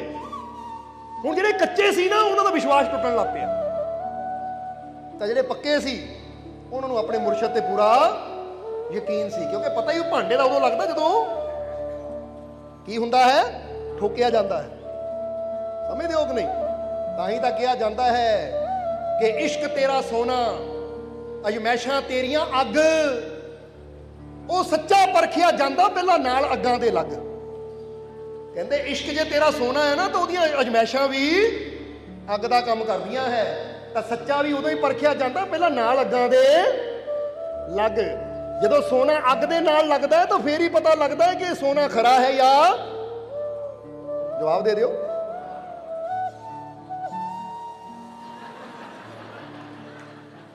ਅੱਛਾ ਪੁੱਛ ਲਈਏ, ਤੁਸੀਂ ਕੱਚੇ ਬੈਠੇ ਹੋ ਪੱਕੇ ਬੈਠੇ ਹੋ? ਕੋਈ ਨਹੀਂ, ਚੈੱਕ ਨਹੀਂ ਕਰਨਾ ਕਿਉਂਕਿ ਜਵਾਨ ਤੋਂ ਕਹਿਤਾ ਤਾਂ ਫਿਰ ਇਸ ਕਰਕੇ ਚੈੱਕ ਨਹੀਂ ਕਰਨਾ। ਵਾਕਈ ਪੱਕੇ ਹੀ ਹੋ ਤੁਸੀਂ, ਕਰ ਲਿਆ ਯਕੀਨ। ਕਿਉਂਕਿ ਇਸ਼ਕ ਕੀ, ਉਹ ਪਿਆਰ ਕੀ ਜਿੱਥੇ ਅਜਮਾਇਆ ਜਾਵੇ ਯਕੀਨ ਕੀਤਾ ਜਾਂਦਾ ਪਿਆਰ ਤੇ। ਸਮਝ ਜਾਓ, ਇਸ ਲਈ ਤੁਸੀਂ ਸਾਡੇ ਨਾਲ ਪਿਆਰ ਕਰਦੇ ਹੋ? ਲੈ ਅਸੀਂ ਕਰ ਲਿਆ ਯਕੀਨ, ਵਾਕਈ ਤੁਸੀਂ ਕਰਦੇ ਹੋ, ਤੁਸੀਂ ਬੜੇ ਚੰਗੇ। ਹੁਣ ਤੁਸੀਂ ਵੀ ਕਰ ਲਓ ਯਕੀਨ ਕਿ ਅਸੀਂ ਵੀ ਤੁਹਾਨੂੰ ਬਹੁਤ ਪਿਆਰ ਕਰਦੇ। ਪਹਿਲਾਂ ਦੱਸੋ ਤੁਸੀਂ ਯਕੀਨ ਕੀਤਾ ਕਿ ਨਹੀਂ? ਹੁਣ ਫਿਰ ਠੀਕ ਹੈ। ਹੁਣ ਜਿਹੜੇ ਕੱਚੇ ਸੀਗੇ ਨਾ, ਉਹ ਕੱਚੇ ਸੀਗੇ, ਉਹ ਤਾਂ ਸੋਚਣ ਲੱਗ ਪਏ ਹੈ। ਕਦੀ ਪੁੱਛਿਆ ਨਹੀਂ, ਅਸੀਂ ਤਾਂ ਆਉਂਦੇ ਆ ਸਤਸੰਗ ਸੁਣਦੇ ਆ ਫਕੀਰਾਂ ਦਾ, ਦਿਨ ਨੂੰ ਮਿਲਦੇ ਚਲੇ ਜਾਂਦੇ, ਪਰ ਅੱਜ ਪਤਾ ਲੱਗਾ ਰਾਤ ਕਿੱਥੇ ਜਾਂਦੀ ਇਹਨਾਂ ਦੀ ਹੈ। ਵੈਸ਼ੀਆਂ ਦੇ ਕੋਠੇ ਤੇ ਜਾਂਦੇ ਆ। ਤਾਂ ਹੀ ਤਾਂ ਵੈਸ਼ੀਆਂ ਨੂੰ ਪਤਾ ਹੈ ਹਜ਼ੂਰ ਰਾਤੀ ਸਿਰ ਦਰਦ ਹੋ ਰਹੀ ਸੀ, ਖੋਟੇ ਸਿੱਕੇ ਦੇ ਗਏ ਹਨੇਰੇ 'ਚ, ਆ ਲੈ ਕੇ ਆਈ ਇਹਨੂੰ ਬਦਲੋ। ਔਰ ਕਮਰ ਦਰਦ ਕਿੱਦਾਂ? ਤਾਂ ਹੁਣ ਜਿਹੜੇ ਕੱਚੇ ਸੀ ਉਹਦੇ ਵਿਸ਼ਵਾਸ ਡੋਲਣ ਲੱਗ ਗਏ, ਤਾਂ ਜਿਹੜੇ ਪੱਕੇ ਸੀ ਉਹ ਤਾਂ ਸ਼ਾਂਤ ਹੋ ਕੇ ਖੜੇ ਸੀ। ਉਹਨੂੰ ਪਤਾ ਹੈ ਕਿ ਸਾਡਾ ਮੁਰਸ਼ਿਦ ਕਿਸ ਮੰਜ਼ਿਲ ਦਾ ਮਾਲਕ ਹੈ। ਉਹ ਕਹਿੰਦੇ ਵੈਸ਼ੀਆ ਕੀ ਪੂਰੀ ਦੁਨੀਆ ਵੀ ਉੱਠ ਕੇ ਉਹਦੇ ਬਾਰੇ ਬੁਰਾ ਕਵੇ ਨਾ, ਤਾਂ ਅਸੀਂ ਯਕੀਨ ਨਹੀਂ ਕਰ ਸਕਦੇ, ਕਿਉਂਕਿ ਪਤਾ ਹੁੰਦਾ ਹੈ ਮੁਰਸ਼ਿਦ ਦੇ ਇਲਮ ਦਾ। ਹੁਣ ਜਦੋਂ ਵੈਸ਼ੀਆ ਨੇ ਇੰਨੀ ਗੱਲ ਕਹੀ, ਥੈਲੀ ਇਦਾਂ ਕੀਤੀ ਕਿ ਹਜ਼ਰਤ ਰਾਤੀ ਖੋਟੇ ਸਿੱਕੇ ਮੈਨੂੰ ਦੇ ਗਏ ਸੀ, ਇਹਨੂੰ ਬਦਲ ਦਿਓ। ਹਜ਼ਰਤ ਫਕਰ ਜਹਾਂ ਦੇਲਵੀ ਆਪਣੇ ਮੈਂਬਰ ਤੋਂ ਉੱਤਰ ਰਹੇ ਹੈ। ਤਾਂ ਮੈਂਬਰ ਤੋਂ ਉਤਰਿਆ ਉਹਨਾਂ ਨੇ ਕੀ ਕਿਹਾ, ਜਰਾ ਹੁਣ ਗੌਰ ਕਰਨਾ। ਵੈਸ਼ੀਆ ਨੂੰ ਦੇਖ ਕੇ ਉਹਨਾਂ ਨੇ ਕੀ ਕਿਹਾ? ਕਹਿੰਦੇ ਬੇਟੀ, ਉਹ ਮੇਰੀ ਬੇਟੀ। ਐ ਬੇਟੀ, 3 ਵਾਰ ਉਹਨੂੰ ਬੇਟੀ ਕਹਿ ਦਿੱਤਾ। ਔਰ 3 ਵਾਰ ਕਹਿੰਦੇ ਕਹਿੰਦੇ ਥੱਲੇ ਉਤਰੇ ਮੈਂਬਰ ਤੋਂ, ਕਿਉਂਕਿ ਪੌੜੀਆਂ ਤੇ ਉਤਰਦੇ ਕਹਿੰਦੇ ਬੇਟੀ, ਉਹ ਮੇਰੀ ਬੇਟੀ, ਐ ਮੇਰੀ ਬੇਟੀ, ਲਿਆ ਇਹ ਥੈਲੀ ਮੈਨੂੰ ਦੇ। ਜੇ ਤੇਰੇ ਕੋਲ ਖੋਟੇ ਸਿੱਕੇ ਐ ਤਾਂ ਮੈਂ ਤੈਨੂੰ ਕਹਿੰਦਾ ਤੂੰ ਜਦੋਂ ਮਰਜ਼ੀ ਆ ਕੇ ਖੋਟੇ ਦੇ ਕੇ ਖਰੇ ਲੈ ਜਾ ਕਰ, ਪਰ ਇਦਾਂ ਦੀ ਨੋਟੰਕੀ ਕਰਨ ਦੀ ਤੈਨੂੰ ਕੋਈ ਜ਼ਰੂਰਤ ਨਹੀਂ ਹੈ। ਇਦਾਂ ਦਾ ਨਾਟਕ ਕਰਨ ਦੀ ਤੈਨੂੰ ਜ਼ਰੂਰਤ ਨਹੀਂ ਹੈ। ਤੇ ਕੋ ਖੋਟੇ ਸਿੱਕੇ ਜਿੰਨੇ ਐ ਤੂੰ ਜਦ ਮਰਜ਼ੀ ਆ, ਕਿਉਂਕਿ ਇੱਕ ਫਕੀਰ ਦਾ ਕੰਮ ਹੀ ਹੁੰਦਾ ਖੋਟਿਆਂ ਨੂੰ ਖਰੇ ਬਣਾਉਣਾ। ਇਹ ਥੈਲੀ ਕੀ ਬੇਟੀ, ਤੇਰੇ ਕੋਲ ਜਿੰਨੇ ਖੋਟੇ ਸਿੱਕੇ ਆ ਸਾਰੇ ਲੈ ਕੇ ਆ ਜਾ, ਮੈਂ ਸਾਰਿਆਂ ਨੂੰ ਖਰਾ ਬਣਾ ਦੂੰ। ਕਿਉਂਕਿ ਕਾਮਿਲ ਫਕੀਰ ਕੇ ਉਹਨੂੰ ਜਾਂਦਾ ਜਿਹਦੀ ਸੰਗਤ 'ਚ ਖੋਟੇ ਆਣ ਤਾਂ ਖਰੇ ਬਣ ਕੇ ਜਾਂਦੇ। ਫਕੀਰ ਦਾ ਮਤਲਬ ਹੀ ਇਹ ਹੈ, ਪਾਰਸ ਦਾ ਮਤਲਬ ਹੀ ਇਹ ਹੈ ਕਿ ਲੋਹਾ ਆਵੇ ਸੋਨਾ ਹੋ ਕੇ ਜਾਵੇ, ਕੋਇਲਾ ਆਵੇ ਤਾਂ ਹੀਰਾ ਹੋ ਜਾਵੇ। ਸਮਝਦੇ ਹੋ ਕਿ ਨਹੀਂ? ਅਸੀਂ ਵੀ ਇਹੀ ਤਾਂ ਚਾਹੁੰਦੇ ਹਾਂ, ਕਿਉਂਕਿ ਤੁਹਾਡੇ ਅੰਦਰ ਹੀਰਾ ਹੈ, ਹੀਰਾ, ਪਰ ਉੱਪਰ ਥੋੜੀ ਕੋਲੇ ਦੀ ਕਾਲੀ ਪਰਤ ਚੜੀ ਹੋਈ ਹੈ। ਬਸ ਅਸੀਂ ਚਾਹੁੰਦੇ ਪਰਤ ਨੂੰ ਤੋੜ ਦਈਏ ਤਾਂ ਕਿ ਤੁਹਾਡੇ ਅੰਦਰਲਾ ਹੀਰਾ ਐਸਾ ਬਾਹਰ ਆਵੇ ਕਿ ਤੁਹਾਡੀ ਕੀਮਤ ਪੂਰੀ ਦੁਨੀਆ ਜਾਣੇ ਕਿ ਵਾਕਈ ਇਹ ਬੰਦਾ ਤਾਂ ਬੜਾ ਕੀਮਤੀ ਹੈ, ਜਿਹਨੂੰ ਅਸੀਂ ਸਮਝਿਆ ਹੀ ਕੁਝ ਨਹੀਂ ਸੀ। ਕਈ ਵਾਰ ਦੁਨੀਆ ਕਹਿੰਦੀ ਹੈ ਨਹੀਂ ਇਹਦੇ ਪੱਲੇ ਕੁਝ, ਇਹ ਤਾਂ ਬੇਕਾਰ ਬੰਦਾ ਹੈ, ਪਰ ਅਸੀਂ ਕਹਿੰਦੇ ਤੁਹਾਡੇ ਪੱਲੇ ਸਭ ਕੁਝ ਹੈ, ਕਿਉਂਕਿ ਜੇ ਤੁਹਾਡੇ ਪੱਲੇ ਤੁਹਾਡਾ ਮਾਲਿਕ ਹੈ ਤਾਂ ਤੁਹਾਡੇ ਤੋਂ ਜ਼ਿਆਦਾ ਅਨਮੋਲ ਕੀਮਤੀ ਹੋਰ ਕੋਈ ਹੋ ਹੀ ਨਹੀਂ ਸਕਦਾ। ਇਸ ਲਈ ਆਪਣੇ ਅੰਦਰਲੀਆਂ ਕਮੀਆਂ ਨੂੰ ਨਾ ਦੇਖੋ, ਆਪਣੇ ਅੰਦਰ ਬੈਠੇ ਉਹ ਮਾਲਿਕ ਨੂੰ ਦੇਖੋ, ਪਰਮਾਤਮਾ ਨੂੰ ਦੇਖੋ, ਮਾਲਿਕ ਦੇ ਇਸ਼ਕ ਨੂੰ ਦੇਖੋ, ਮੁਹੱਬਤ ਨੂੰ ਦੇਖੋ ਕਿ ਮੇਰੇ ਪੱਲੇ ਮੇਰਾ ਮਾਲਿਕ ਹੈ, ਉਹਦੀ ਮੁਹੱਬਤ ਮੇਰੇ ਪੱਲੇ ਹੈ। ਤਾਂ ਹੀ ਤਾਂ ਬੰਦਾ, ਸਾਈਂ ਬੁੱਲੇ ਸ਼ਾਹ ਗੱਲ ਬੜੀ ਪਿਆਰੀ ਕਹਿੰਦੇ ਸੀ। ਉਹ ਬੁੱਲੇ ਸ਼ਾਹ ਕਹਿੰਦੇ ਤੁਸੀਂ ਇਹ ਤਾਂ ਸ਼ੁਕਰ ਕਰਦੇ ਹੋ ਕਿ ਸ਼ੁਕਰ ਹੈ ਰੱਬਾ ਰੋਟੀ ਦੇਣ ਵਾਸਤੇ, ਸ਼ੁਕਰ ਹੈ ਰੱਬਾ ਕੱਪੜਾ ਦੇਣ ਵਾਸਤੇ, ਸ਼ੁਕਰ ਹੈ ਰੱਬਾ ਪਤਨੀ ਬੱਚੇ ਪਰਿਵਾਰ ਦੇਣ ਵਾਸਤੇ, ਸ਼ੁਕਰ ਹੈ ਪਰਮਾਤਮਾ ਕੰਮ ਦੇਣ ਵਾਸਤੇ। ਉਹ ਕਹਿੰਦੇ ਕਦੀ ਇਹ ਵੀ ਕਿਹਾ ਕਰੋ ਸ਼ੁਕਰ ਹੈ ਰੱਬਾ ਐਸਾ ਮੁਰਸ਼ਿਦ ਦੇਣ ਵਾਸਤੇ, ਸ਼ੁਕਰ ਹੈ ਐਸਾ ਗੁਰੂ ਦੇਣ ਵਾਸਤੇ। ਕਿਉਂਕਿ ਜੇ ਕਾਮਿਲ ਮੁਰਸ਼ਿਦ ਜੀਵਨ 'ਚ ਹੋਏਗਾ ਤਾਂ ਪਦਾਰਥਾਂ ਨੇ, ਨੌਕਰੀਆਂ ਨੇ, ਰੋਟੀਆਂ ਨੇ ਉਹ ਨਹੀਂ ਦੇ ਦੇਣਾ, ਸਕੂਨ ਸ਼ਾਂਤੀ ਖੁਸ਼ੀ ਨਹੀਂ ਦੇ ਦੇਣੀ ਜੋ ਕਾਮਿਲ ਮੁਰਸ਼ਿਦ ਨਾਲ ਜੁੜ ਕੇ ਮਿਲਣਾ ਹੈ। ਕਿਉਂਕਿ ਕਾਮਿਲ ਮੁਰਸ਼ਿਦ ਨਾਲ ਜੁੜ ਕੇ ਤਾਂ ਖੁਦਾ ਮਿਲਦਾ ਹੈ। ਸਮਝਦੇ ਹੋ ਕਿ ਨਹੀਂ? ਰੋਟੀ ਕੀ ਦਿੰਦੀ ਹੈ? ਤੰਦਰੁਸਤੀ ਦੇਗੀ, ਸਮਝਦੇ ਹੋ ਕਿ ਨਹੀਂ? ਪਾਣੀ ਪੀ ਕੇ ਇੱਕ ਪਿਆਸ ਮਿਟਦੀ ਹੈ ਤਾਂ ਚਲੋ ਸਕੂਨ ਜਿਹਾ ਮਿਲ ਜਾਂਦਾ ਹੈ। ਹੁਣ ਰੋਟੀ ਦਾ ਸ਼ੁਕਰਾਨਾ ਕਰ ਸਕਦੇ ਆ, ਪਾਣੀ ਦੀ ਖਾਤਰ ਸ਼ੁਕਰਾਨਾ ਕਰ ਸਕਦੇ ਆ, ਕੱਪੜੇ ਦੀ ਖਾਤਰ ਸ਼ੁਕਰਾਨਾ ਕਰ ਸਕਦੇ ਜੋ ਸਾਨੂੰ ਸਰਦੀ ਗਰਮੀ ਤੋਂ ਬਚਾਉਂਦਾ ਹੈ। ਤਾਂ ਜਿਹੜੇ ਮੁਰਸ਼ਿਦ ਨਾਲ ਜੁੜ ਕੇ ਆਨੰਦ ਮਿਲਦਾ ਹੈ, ਖੁਸ਼ੀਆਂ ਮਿਲਦੀਆਂ ਹੈ, ਰੱਬ ਮਿਲਦਾ ਹੈ, ਕਦੀ ਉਹਦੇ ਵਾਸਤੇ ਵੀ ਸ਼ੁਕਰ ਕਰ ਲਿਆ ਕਰੋ ਕਿ ਸ਼ੁਕਰ ਹੈ ਰੱਬਾ ਐਸਾ ਮੁਰਸ਼ਿਦ ਮਿਲ ਦਿੱਤਾ ਸਾਨੂੰ, ਐਸੇ ਫਕੀਰ ਨੂੰ ਦੇ ਕਦਮਾਂ ਨਾਲ ਜੁੜਨ ਦਾ ਮੌਕਾ ਮਿਲਿਆ ਸਾਨੂੰ, ਸ਼ੁਕਰ ਹੈ। ਜਰਾ ਹੁਣ ਗੌਰ ਕਰਨਾ। ਪਰ ਬੜੀ ਹੈਰਾਨੀ ਦੀ ਗੱਲ ਹੁੰਦੀ ਹੈ ਕਿ ਜਦੋਂ ਮੁਰਸ਼ਿਦ ਦੀ ਗੱਲ ਆਉਂਦੀ ਨਾ, ਕੋਈ ਪੁੱਛੇ ਗੁਰੂ ਵਾਲਾ, ਤਾਂ ਬੰਦਾ ਉੱਥੇ ਟਾਲਣ ਦੀ ਕੋਸ਼ਿਸ਼ ਕਰਦਾ ਕਿ ਪਤਾ ਨਾ ਲੱਗ ਜਾਵੇ ਕਿਸੇ ਨੂੰ। ਬਲਕਿ ਚੰਗੀ ਗੱਲ ਤਾਂ ਪੂਰੇ ਸ਼ਾਨ ਨਾਲ ਕਹਿਣੀ ਚਾਹੀਦੀ ਕਿ ਹਾਂ ਬਈ ਐਸਾ ਸਾਡਾ ਮੁਰਸ਼ਿਦ ਹੈ ਤੇ ਐਸੇ ਮੁਰਸ਼ਿਦ ਦੇ ਅਸੀਂ ਬੱਚੇ, ਪੂਰੇ ਗਰਵ ਨਾਲ ਕਹਿਣਾ ਚਾਹੀਦਾ ਸਾਨੂੰ। ਜਰਾ ਗੌਰ ਕਰਨ ਵਾਲੀ ਗੱਲ ਹੈ। ਕਹਿੰਦੇ ਹੈ ਕਿ ਇੱਕ ਇਨਸਾਨ ਗਵਰਨਰ ਸੀ ਪਰ ਆਪਣੇ ਮੁਰਸ਼ਿਦ ਨਾਲ ਬੜਾ ਪਿਆਰ ਕਰਦਾ ਸੀ, ਆਪਣੇ ਮੁਰਸ਼ਿਦ ਨਾਲ ਬੜੀ ਮੁਹੱਬਤ ਕਰਦਾ ਸੀ। ਇੱਕ ਦਿਨ ਬਾਜ਼ਾਰ 'ਚ ਉਹ ਆਪਣੇ ਜਾ ਰਿਹਾ ਹੈ, ਕਿਉਂਕਿ ਉਸ ਵੇਲੇ ਘੋੜਿਆਂ ਤੇ ਹੁੰਦੇ ਸੀ ਨਾਲ ਸੈਨਿਕ, ਤਾਂ ਜਾ ਰਿਹਾ ਤਾਂ ਅੱਗੇ ਉਹ ਦੇਖਿਆ ਉਹਦਾ ਮੁਰਸ਼ਿਦ ਆ ਰਿਹਾ ਹੈ। ਗਵਰਨਰ ਘੋੜੇ ਤੋਂ ਉਤਰਿਆ, ਜਾ ਕੇ ਮੁਰਸ਼ਿਦ ਦੇ ਕਦਮ ਚੁੰਮਣ ਲੱਗ ਗਿਆ। ਤਾਂ ਉਹਦਾ ਜਿਹੜਾ ਨਾਲ ਅੱਜ ਕੱਲ੍ਹ ਪੀਏ ਕਹਿ ਦਿੰਦੇ ਆ, ਸਲਾਹਕਾਰ ਹੁੰਦੇ ਆ, ਉਹ ਸਲਾਹਕਾਰ ਆਇਆ ਕੰਚ ਕਹਿਣ ਲੱਗਾ। ਉਹ ਕਹਿੰਦਾ ਗਵਰਨਰ ਹੋ ਤੁਸੀਂ, ਪੈਰ ਚੁੰਮਣੇ ਹੋਣ ਤਾਂ ਅੰਦਰ ਚੁੰਮੀ ਦੇ ਪਰਦੇ 'ਚ, ਆ ਦੁਨੀਆ ਦੇ ਸਾਹਮਣੇ ਕੀ ਕਰ ਰਹੇ ਹੋ? ਕੰਚ ਕਿਹਾ ਉਹਨਾਂ। ਹੁਣ ਉਹਨਾਂ ਦਾ ਕੰਚ ਕਿਹਾ ਗਵਰਨਰ ਦੇ ਕਿ ਤੁਸੀਂ ਆਪਣੇ ਮੁਰਸ਼ਿਦ ਦੇ ਪੈਰ ਦੁਨੀਆ ਸਾਹਮਣੇ ਚੁੰਮ ਰਹੇ ਹੋ, ਘੋੜੇ ਤੋਂ ਉਤਰ ਗਏ, ਉਹਨਾਂ ਦੇ ਪੈਰ ਚੁੰਮ ਰਹੇ ਹੋ, ਜੁੱਤੀਆਂ ਚੁੰਮ ਰਹੇ ਹੋ, ਚੰਗਾ ਲੱਗਦਾ? ਤੁਸੀਂ ਗਵਰਨਰ ਹੋ, ਕਿੱਡੀ ਉੱਚੀ ਪੋਸਟ ਹੈ ਤੁਹਾਡੀ, ਆ ਦੁਨੀਆ ਦੇਖ ਰਹੀ ਹੈ ਤੁਹਾਨੂੰ। ਹਜ਼ਰਤ ਅਗਰ ਕਦਮ ਚੁੰਮਣੇ ਹੋਣ ਤਾਂ ਪਰਦੇ ਨਾਲ ਅੰਦਰ ਜਾ ਕੇ ਚੁੰਮ ਲਿਆ ਕਰੋ। ਜਿੱਦਾਂ ਬੰਦਾ ਕਹਿੰਦਾ ਕੱਲਾ ਮੁਰਸ਼ਿਦ ਬੈਠਾ ਉੱਤੇ ਚੁੰਮ ਲਿਆ ਕਰੋ। ਇਹ ਤਾਂ ਸਾਰਿਆਂ ਵਿੱਚ ਗਵਰਨਰ ਇਦਾਂ ਝੁੱਕ ਕੇ ਕਦਮ ਚੁੰਮੇ, ਚੰਗਾ ਨਹੀਂ ਲੱਗਦਾ। ਕਹਿੰਦੇ ਹੁਣ ਉਹਨਾਂ ਤਾਂ ਕੰਚ ਗਈ ਸੀ ਸਲਾਹਕਾਰ ਨੇ, ਤਾਂ ਇਹਨਾਂ ਨੂੰ ਜੋਸ਼ ਆ ਗਿਆ, ਇਹਨਾਂ ਨੇ ਆਪਣੀ ਪਗੜੀ ਲਾਈ। ਉਹ ਕਹਿੰਦੇ ਦੇਖ ਮੈਨੂੰ, ਉਹ ਮੈਂ ਇੱਕ ਮੰਗਤਾ ਸੀ, ਜੇ ਅੱਜ ਮੈਂ ਗਵਰਨਰ ਦੀ ਪਦਵੀ ਤੇ ਬੈਠਾ ਤਾਂ ਇਹਨਾਂ ਜੋੜਿਆਂ ਦੀ ਖਾਕ ਕਰਕੇ ਬੈਠਾ ਆ, ਤਾਂ ਅੱਜ ਤੂੰ ਕਹਿ ਰਿਹਾ ਇਹਨਾਂ ਜੋੜਿਆਂ ਨੂੰ ਚੁੰਮਣਾ ਛੱਡ ਦਿਓ, ਦੁਨੀਆ ਕੀ ਕਹੇਗੀ? ਉਹ ਗਵਰਨਰ ਹੀ ਛੱਡ ਸਕਦਾ ਆ, ਉੱਚੀ ਪਦਵੀ ਛੱਡ ਸਕਦਾ, ਪਰ ਆਪਣੇ ਮੁਰਸ਼ਿਦ ਦੇ ਕਦਮਾਂ ਨੂੰ ਚੁੰਮਣਾ ਨਹੀਂ ਮੈਂ ਛੱਡ ਸਕਦਾ, ਕਿਉਂਕਿ ਕਦਮ ਚੁੰਮੇ ਸੀ ਗਵਰਨਰ ਬਣ ਗਿਆ। ਜੇ ਚੁੰਮਣੇ ਛੱਡ ਦਿੱਤੇ ਤਾਂ ਸ਼ਾਇਦ ਗਵਰਨਰ ਹੀ ਚਲੀ ਜਾਵੇ, ਪਰ ਜੇ ਮੈਂ ਚੁੰਮਦਾ ਰਵਾਂ ਤਾਂ ਸ਼ਾਇਦ ਮੈਨੂੰ ਕੱਲ ਨੂੰ ਬਾਦਸ਼ਾਹੀ ਵੀ ਮਿਲ ਜਾਵੇ। ਇਹ ਹੁੰਦਾ ਆਸ਼ਕਾਂ ਦਾ ਰੁਤਬਾ। ਉਹ ਪਰਵਾਹ ਨਹੀਂ ਕਰਦੇ ਕਿ ਮੈਂ ਕਿਹੜੀ ਪੋਸਟ ਤੇ ਬੈਠਾ ਆ ਜਾਂ ਮੈਂ ਲੱਖਾਂ ਬੰਦਿਆਂ 'ਚ ਖੜਾ ਹਾਂ। ਉਹਨੂੰ ਪਤਾ ਜੋ ਮੁਰਸ਼ਿਦ ਦੀ ਇੱਜ਼ਤ ਹੈ, ਉਹ ਤਾਂ ਇੱਜ਼ਤ ਹੈ, ਜਿੱਥੇ ਮੁਰਸ਼ਿਦ ਮਿਲੇ ਸਿਰ ਝੁਕਾਣਾ ਫਰਜ਼ ਹੈ। ਸਮਝਦੇ ਹੋ ਕਿ ਨਹੀਂ? ਪਰ ਬੰਦਾ ਕੀ ਕਰਦਾ ਹੈ? ਜਰਾ ਗੌਰ ਕਰਨ ਵਾਲੀ ਗੱਲ ਹੈ। ਬੰਦਾ ਕੀ ਕਰਦਾ? ਬੰਦਾ ਦੁਨੀਆ ਦੀ ਖੁਸ਼ੀਆਂ ਦੇਖਦਾ ਰਹਿ ਜਾਂਦਾ ਹੈ ਔਰ ਭੁੱਲ ਜਾਂਦਾ ਹੈ ਕਿ ਸਾਰੀ ਰਹਿਮਤ ਜਿਹਦੇ ਸਦਕੇ ਹੈ ਨਾ, ਅਗਰ ਮੈਂ ਉਹਨੂੰ ਪਿੱਛੇ ਕਰ ਦਿੱਤਾ ਤਾਂ ਫਿਰ ਰਹਿਮਤਾਂ ਵੀ ਚਲੀਆਂ ਜਾਣਗੀਆਂ। जरा गौर करने वाली गल। इस करके कहते हैं ना इज्जत ना शोहरत बड़ी चीज है, ना हुकूमत ना दौलत बड़ी चीज है, जग जहां में बड़ी चीज भी है कोई, अपने मुर्शद की इज्जत बड़ी चीज है। सब तो बड़ी चीज तो मुर्शद की इज्जत है, क्योंकि रहमतां दे भंडार फेर ही साडे तक पहुंचते हैं। ओदियां रहमतां, ओ खुदा परमात्मा प्रभु दियां रहमतां सतगुर दे जरिए साडे जीवन च आंदियां है। इसलिए जिन्होंने पता ना मुर्शद का रुतबा, तो शान नाल कहते हैं मेरा मुर्शद है और ऐसे मुर्शद का मैं बच्चा हाँ। तो जे मुर्शद का नाम दसन लगे शर्म जी आवे तो फिर मजा नहीं आता, फिर मतलब इश्क पूरा नहीं है, मुहब्बत पूरी नहीं है। समझते हो कि नहीं? बंदे ने तो होना चाहिए है कि जिदा कोई कहता ना मैं डॉक्टर, मानना कहता है मैं वकील, मैं इंजीनियर, मैं साइंटिस्ट, मैं फलाना, तो तुहानू भी होना चाहिए मैं मुर्शिद वाला, और मेरे तो उच्ची शान किसी की हो ही नहीं सकती। गुरु वाला अपने मालिक वाला है। समझ दो, क्योंकि कहते ना सारी उम्र की यहो कमाई है, जग सारा छड़ यारी सोहने नाल लाई है।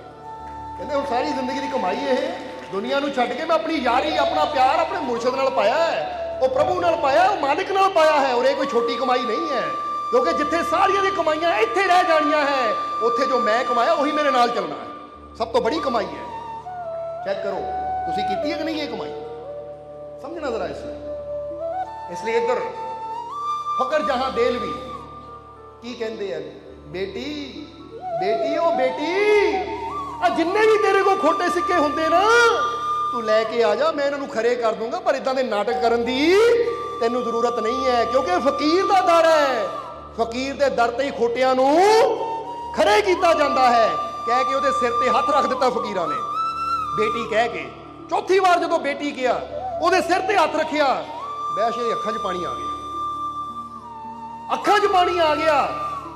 ਔਰ ਬੁਲੰਦ ਆਵਾਜ਼ ਵਿੱਚ ਵੈਸ਼ਿਆਂ ਨੇ ਕਿਹਾ ਫਿਰ ਉਸ ਵੇਲੇ ਉਸ ਔਰਤ ਨੇ ਕਿ ਇਹ ਦੁਨੀਆ ਵਾਲੋਂ ਸੁਣ ਲਓ ਕਿ ਪਹਿਲਾਂ ਤੁਸੀਂ ਮੈਨੂੰ ਵੈਸ਼ਿਆ ਕਹਿੰਦੇ ਸੀ, ਨੀਚ ਗਿਰੀ ਹੋਈ ਕਹਿੰਦੇ ਸੀ, ਪਰ ਅੱਜ ਤੋਂ ਯਾਦ ਰੱਖੋ, ਅੱਜ ਤੋਂ ਮੈਂ ਵੈਸ਼ਿਆ ਨਹੀਂ ਆ, ਮੈਂ ਫਕਰ ਜਹਾਂ ਦੇਲਵੀ ਦੀ ਬੇਟੀ ਆ। ਔਰ ਹੁਣ ਉਹ ਮੇਰਾ ਕੋਠਾ ਕੋਠਾ ਨਹੀਂ ਹੋਏਗਾ, ਉਹ ਮਸਜਿਦ ਹੋਏਗੀ ਜਿੱਥੇ ਖੁਦਾ ਦੀ ਨਮਾਜ਼ ਪੜ੍ਹੀ ਜਾਏਗੀ।